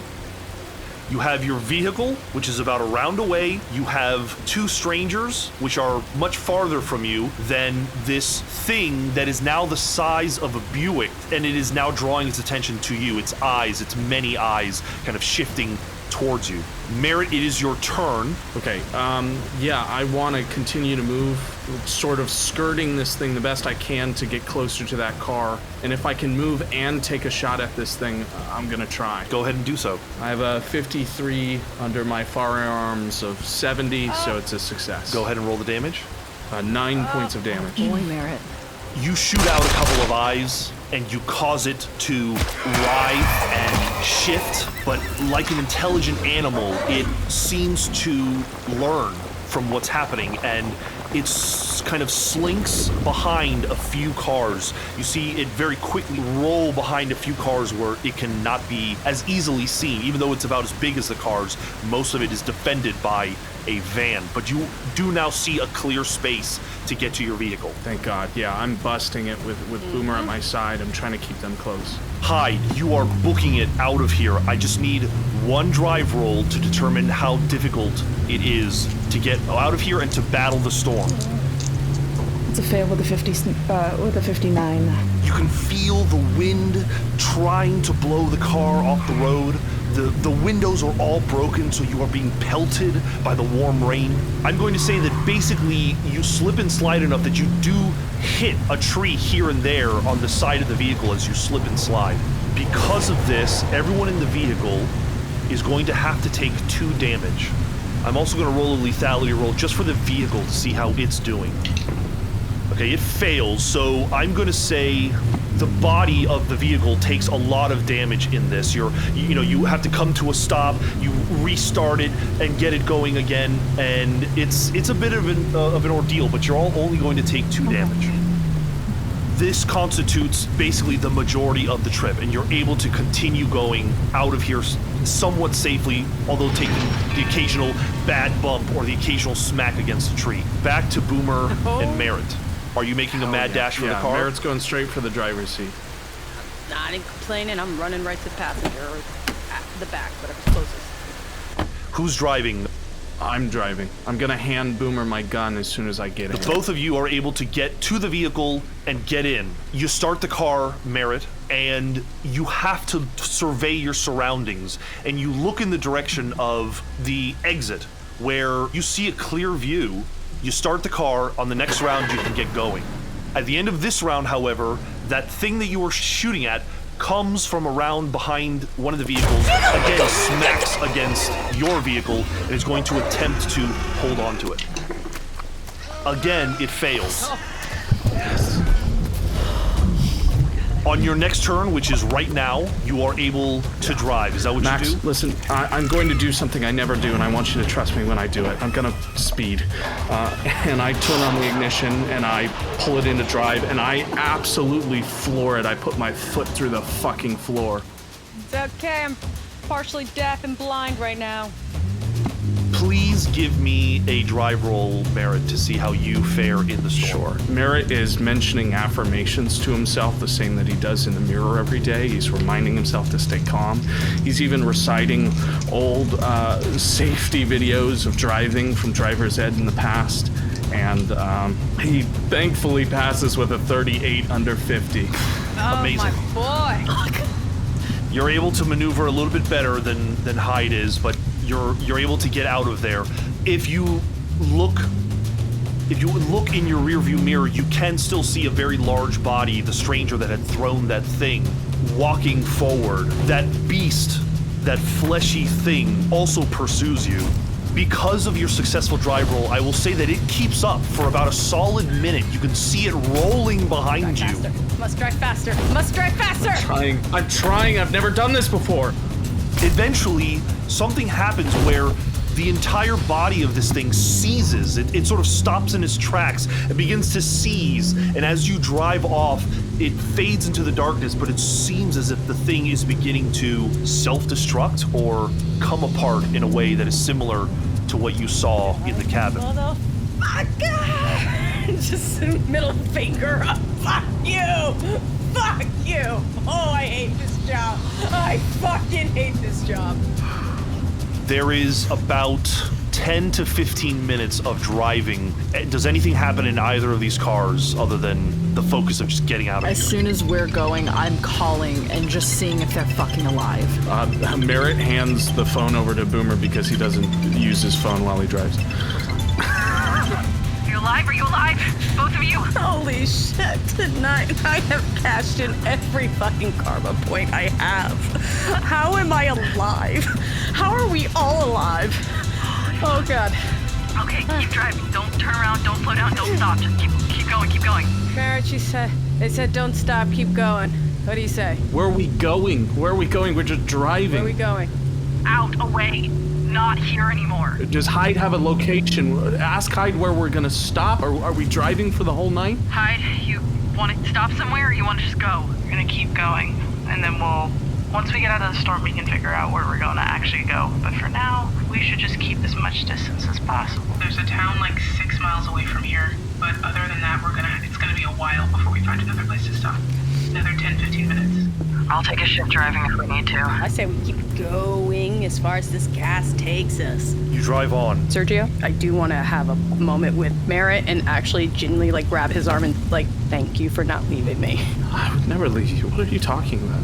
I would never leave you. You're here. We're good. And I squeeze back, and I probably squeeze harder than I intend to. And I don't think my hand leaves you. I think he starts driving with one hand. I was gonna say I'm gonna grip his hand the whole time because it's like she's actually in a very big terror right now. We're good. We're good. Why don't you roll down the window? Maybe we need some air in here. Yeah, you're right. We need some air. Do you roll down the window, Boomer? Yes, I do. Yes, I do. Okay, you are soaked in rain as you roll down the window. I'm putting it back up. I rolled it up and I put it back up. Maybe not. That was stupid. 15 minutes of winding road, and you finally see it. Ahead, like a sun shower, really it looks like a wall more than anything of weather. And you can see not sunshine, but moonlight, stars. You're maybe 100 feet away, but Hyde, you are the first to notice that just before that break in weather, there is a row of small bodies, small human bodies, and they seem to be lined up in a row, holding hands, blocking the street. Holy, it's all the other kids. I stop. I slow down. The car comes to a screeching halt, and about 80 feet away from the vehicle, with the headlights on them now, you can see children all holding hands, scrunching their faces from the rain, trying to shield themselves, dressed in mud-caked rags. There's about 6 of them, and they're all standing in the road. That's when you notice movement off to your left, and you can see this enormous figure emerging out of the woods. It spends its turn basically getting to the vehicle. It's now or never, Hyde. Are you going through or are you going around? Go around. Can you go around? Can I go around? Is there a way to go around? I can't do that. You can go around the children, but it's going to be a process of turning the wheel, hitting the gas, going around. I will need a drive check to see if you can succeed. Whatever I can do to try to go around these kids, I want to do that. I can't go forward. I can do that. If you want to try to go around them safely, make a drive roll. Can I use alertness to try and help her find things that are, like, going to cause us danger? Can I try to be her lookout on the side? I think that's fair enough, yes. You can have 20% to that roll. It doesn't matter, it's an 82. Fuck. Damn. Fuck. It's okay.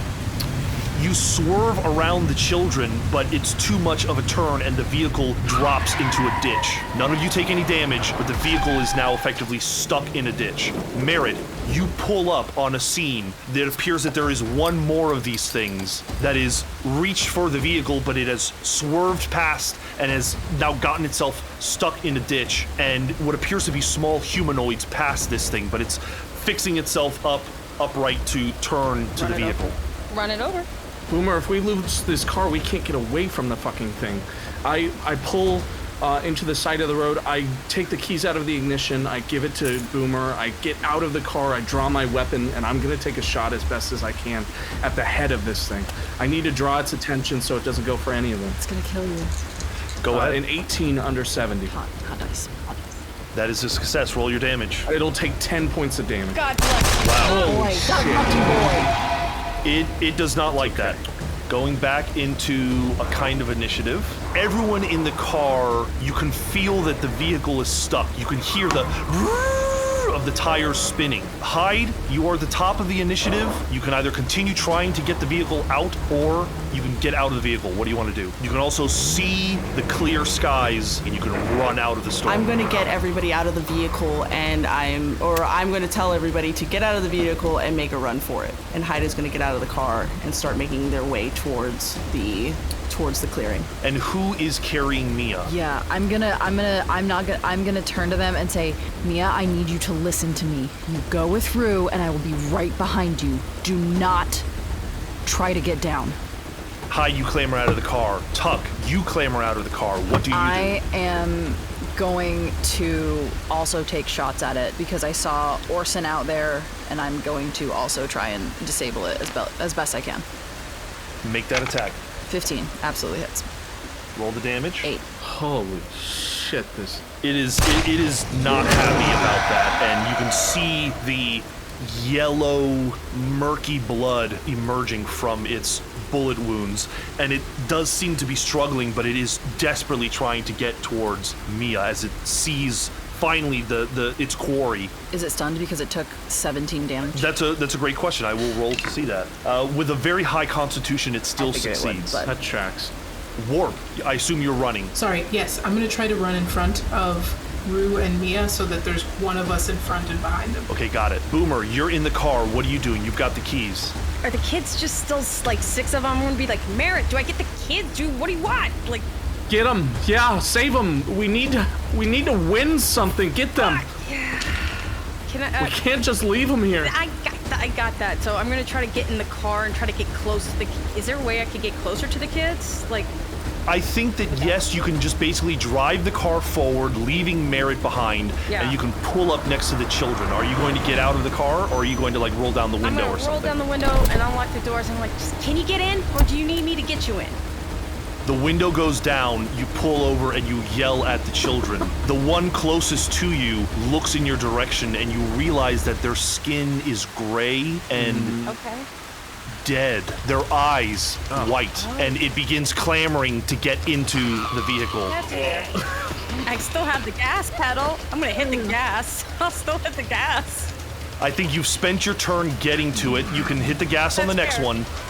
On its turn, it's going to clamber into the vehicle, and it's going to bite into you.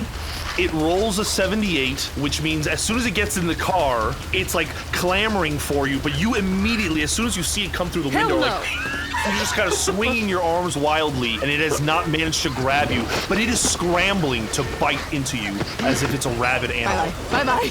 Time to go. Merritt, it's your turn. I'm taking another shot at this fucking thing. We can't let it get us. I now see that the rest of them are running away. I see that Boomer's getting chased after. We need at least one of these equations solved. Go ahead and fire at it. Another 38. 38, and he takes, this time, just 5 points of damage. Again, there is this brilliant blue flash of light that stuns you all for just the briefest of seconds as you have to close your eyes and shield yourself from the brightness of it. And when it goes away and you can open your eyes again, this enormous figure is nowhere to be seen. Everyone is able to make it out of the storm, and it's such a bizarre feeling to suddenly no longer be covered in rain and to be hit with that humid, warm summer air, that California air. And you can look up and you can see this pillar, this wall, this enormous veil of rain that is hitting that side of the park, but not on the side that you're on. Boomer, this thing is thrashing at you like a wild animal. Yeah. There is this incredible flash of blue light, and then when you're about to strike at this thing, and it's already gone inanimate. It's now a lifeless corpse in your car that at worst is taking up a bunch of space on your console. Oh my god, that's Boomer screaming like, that's probably more fear that the body of a child is in the window of our car. I think you need to make a sanity check once you realize these are not normal children. Merritt, you can witness on your turn all of the 5 remaining children just kind of drop like stones where they stand. You're going to roll a d6, please. Boomer. 5. Oh. Okay, if you don't project that, you're going to go temporarily insane. Oh, fuck. Yeah, I'm going to have to project it. Okay, roll a d4. Oh, sweet baby Jesus, I got a 1. Okay, you're going to reduce your sanity loss to 4. You only lose 4 sanity. Have you hit your breaking point or anything? What if I'm exactly at the breaking point? Well, then you I hit hit it. Yes, I did.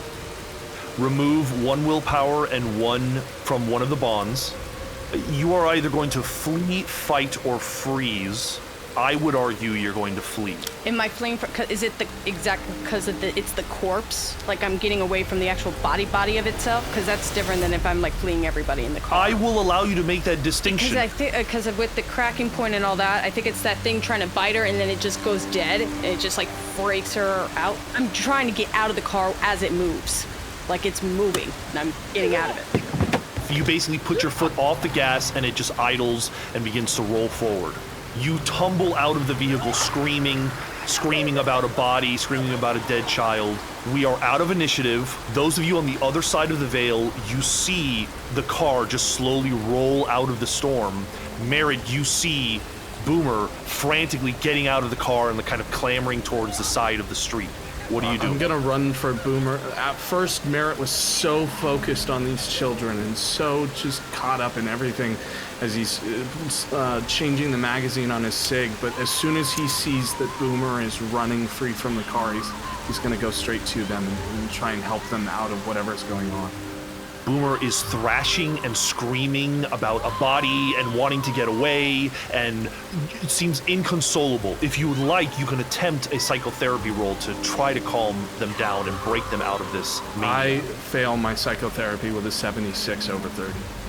The rest of you on the other side of the veil, you see this car slowly but surely rolling past you with no one inside of it. What are you doing? I don't think Tuck is paying attention to anything else that's happening. When all the other kids dropped, she's sprinting for Mia.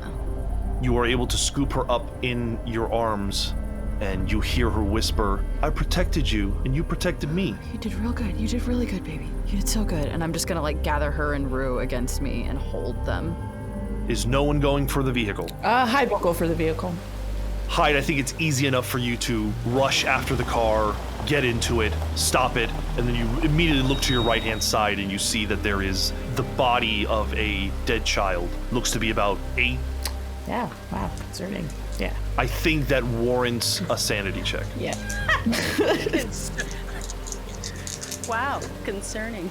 That's a fail with a 61.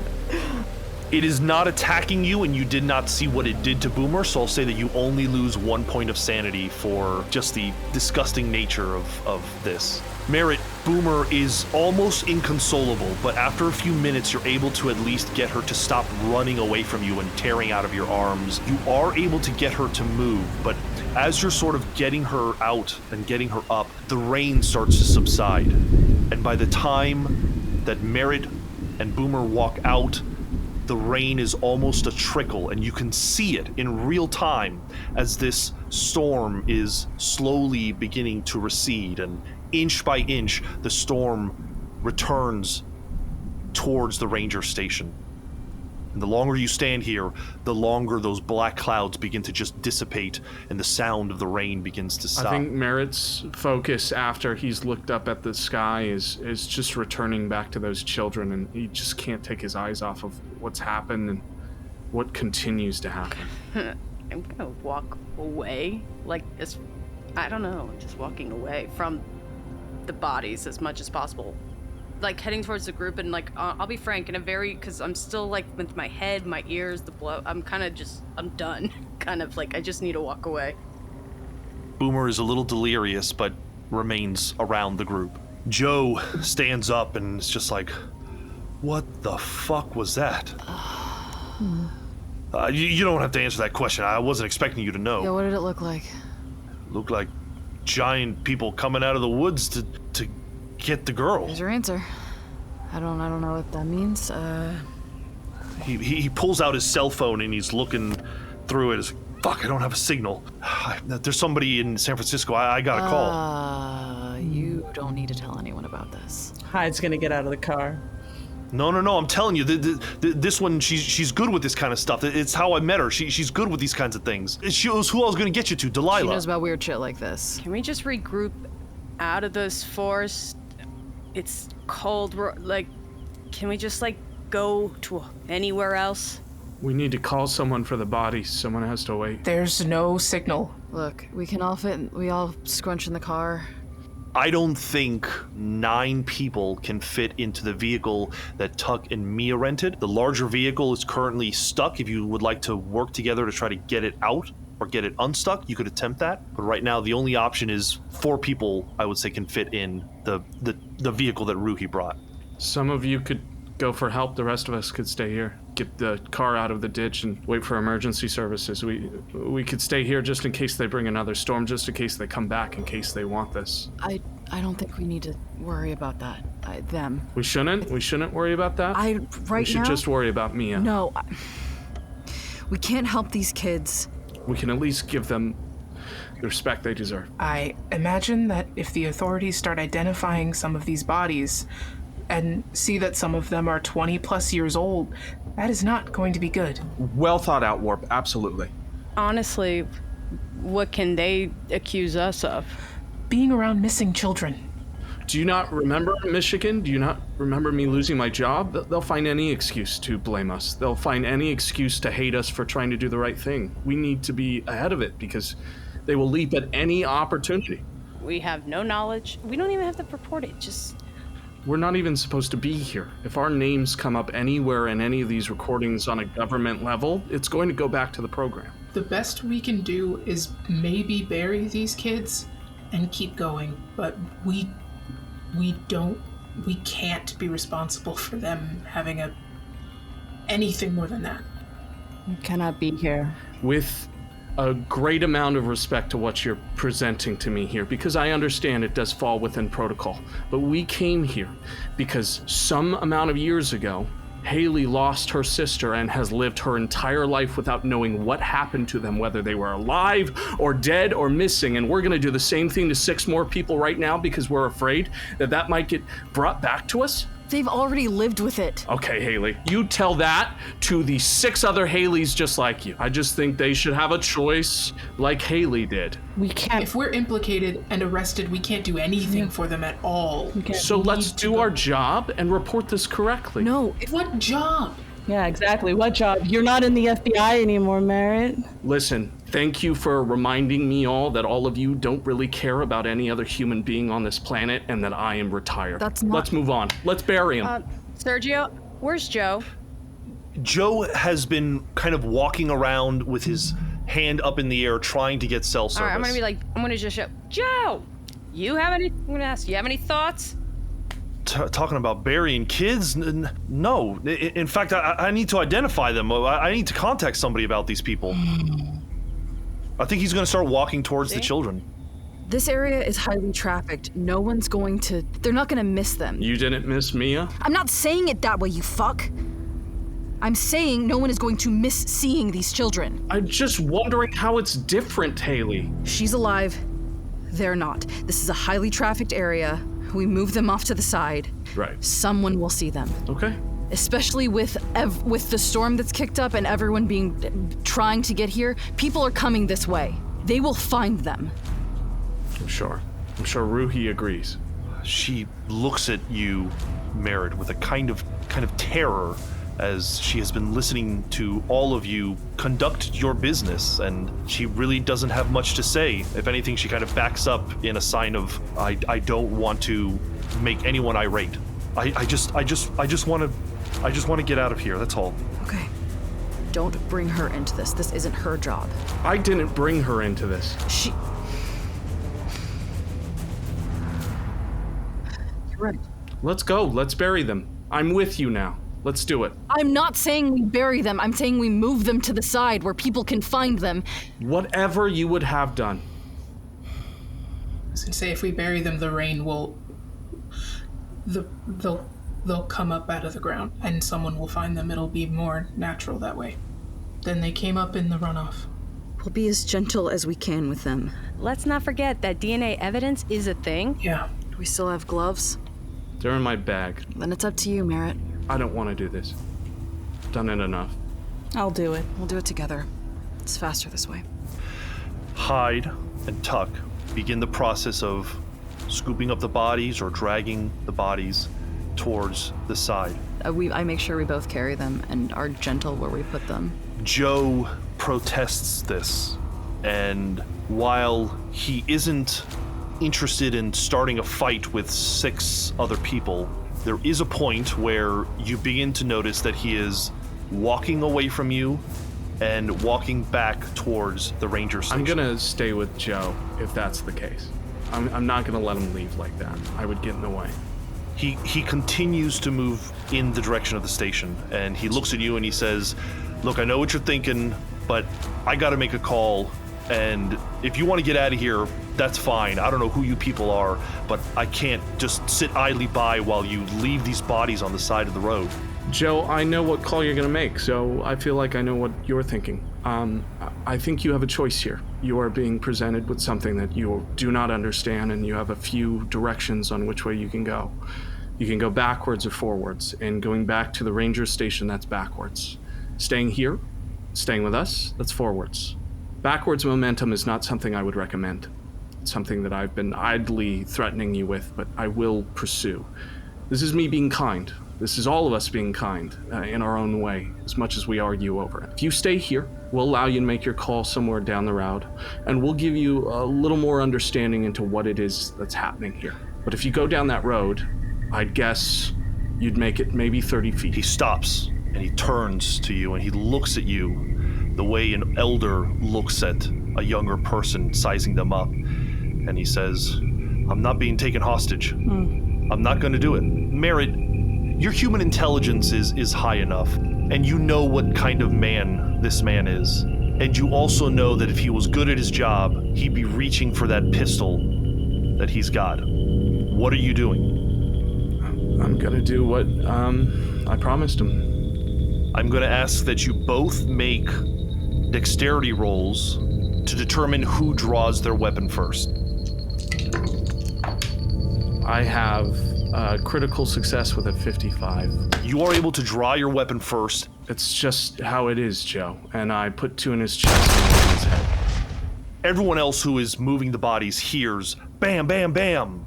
And you look back and you see the elderly gentleman, Joe, collapse to the ground, bleeding out, cursing you, saying, whoever the hell you are, you're going to get what's coming to you. And he's just basically rolling around on the floor. I walk up to him, I kneel by him, and Merritt is just trying to hold back every thread of himself that's unraveling from this whole situation. I want to meet his eyes, and I'm going to reach down and say, I'm going to take everything that I can to allow the people that love you to know what happened here. And you will be remembered and loved, and I'm sorry that this happened, but you should have just stayed within those 30 feet. I'm sorry, Joe. Just give me a sanity check. I fail with an 81. I need you to roll a d10. Perfect 10. You may project that if you'd like. Yeah, I just roll a d4, right? Yes. 2 of that gets projected onto Miranda. You are still going to lose 8 sanity. That puts me past my breaking point for the first time. You're going to go temporarily insane, and I'm going to say that you freeze. Tuck, what are you doing? Realizing that things are in our name, Tuck is gonna go and look at the other car and just see if they can do anything to get it out, unstuck. It doesn't look like it's impossible, but it looks like it might take some muscle to get it out.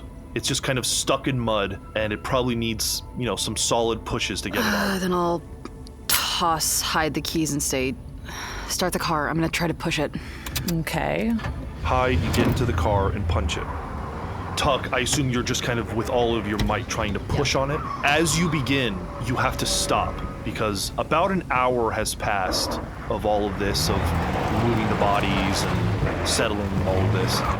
And you feel a terrible feeling in your stomach, like you're about to retch. I turn away from the car, toward the forest. You turn and brace yourself against a tree just as this thick, warm, blue goo begins to pour out of your mouth in your esophagus. You puke it all over the ground, and even in the dark of the night, you can see it visibly splash against the green of the trees and the mud. And eventually, Hyde, you are in the driver's side, and you don't feel the pushing anymore. And when you look, you see Tuck puking their guts up. I lean out and I say, you okay? 1 second. More comes out. Just this very, very thick and continuous blue liquid of some kind. Oh my god. I get out of the car and I guess I'll go hold her hair. Oh, that's so sweet. You do that, and Hyde, you are the second person after Tuck to witness her puking this blue stuff. And for a solid 3 minutes, Tuck, you are taking a moment and then more comes out, and then you take a moment and more comes out. And finally, after about 3 minutes of this, it stops. Guessing that's not normal? No, that's new. This is gonna be gross. Did it taste like normal puke? It's hard to tell. It feels like stomach fluids, yes. It feels like bile and acid, and it's just not a color you were expecting, but yes, it does kind of feel acidic and bile-like, yes. Are there any other surprises I should know about? I don't know. I felt really good for a little bit. You saw that. Usually puking happens after you've been feeling really good. Now I know what the drunk priest feels like. Some of that blue carapace that has also been visible on her body is starting to peel off and fall to the ground. You know what? Fuck it. We don't have time for this. I'm gonna kick some dirt over it, and I'm gonna go back to the car. Those of you who are moving the bodies to the side, you are able to do that, and then you notice that Merritt has not left the side of Joe DeWant. Hyde's gonna approach. I want to go to Joe's body as well. Hyde and Warp, you walk over to Merritt, who is now sitting crouching over a lifeless Joe's body. I think that Merritt is still in the kneeled position to Joe, and he's still sort of whispering under his breath at Joe, and he's holding his face, and he's just staring into the cold, dead eyes of Joe and speaking over and over again about making sure he's remembered, that people are gonna know what happened. Hyde would like to go and stand in front of Merritt and eventually kneel down. And Hyde wants to first lift Merritt's head so that they can both make eye contact with each other. And then Hyde is going to kind of out of characterly embrace Merritt. And as he does that, he's going to whisper into Merritt's ear, "This is what we have to do to keep us safe." And I'm just gonna hold him tighter. I'm so sick of doing it. I'm so sick of doing it. I can't do this. I can't be this anymore. They're all like us. They just don't know. That's the only difference. They just don't know. And Merritt just holds them as hard as he can, holds Hyde right up against them. Warp is moving Joe's body off to the side of the road, and as she's doing that, she takes Joe's phone. What about his identification? Yeah, I'll take that too. With his eyes still open, staring up at the sky, you take his identification and you leave him on the side of the road, a trail of blood leading towards his body. And as Merritt quietly sobs into Hyde's shoulder, I think now's a good place to bring the session to a close.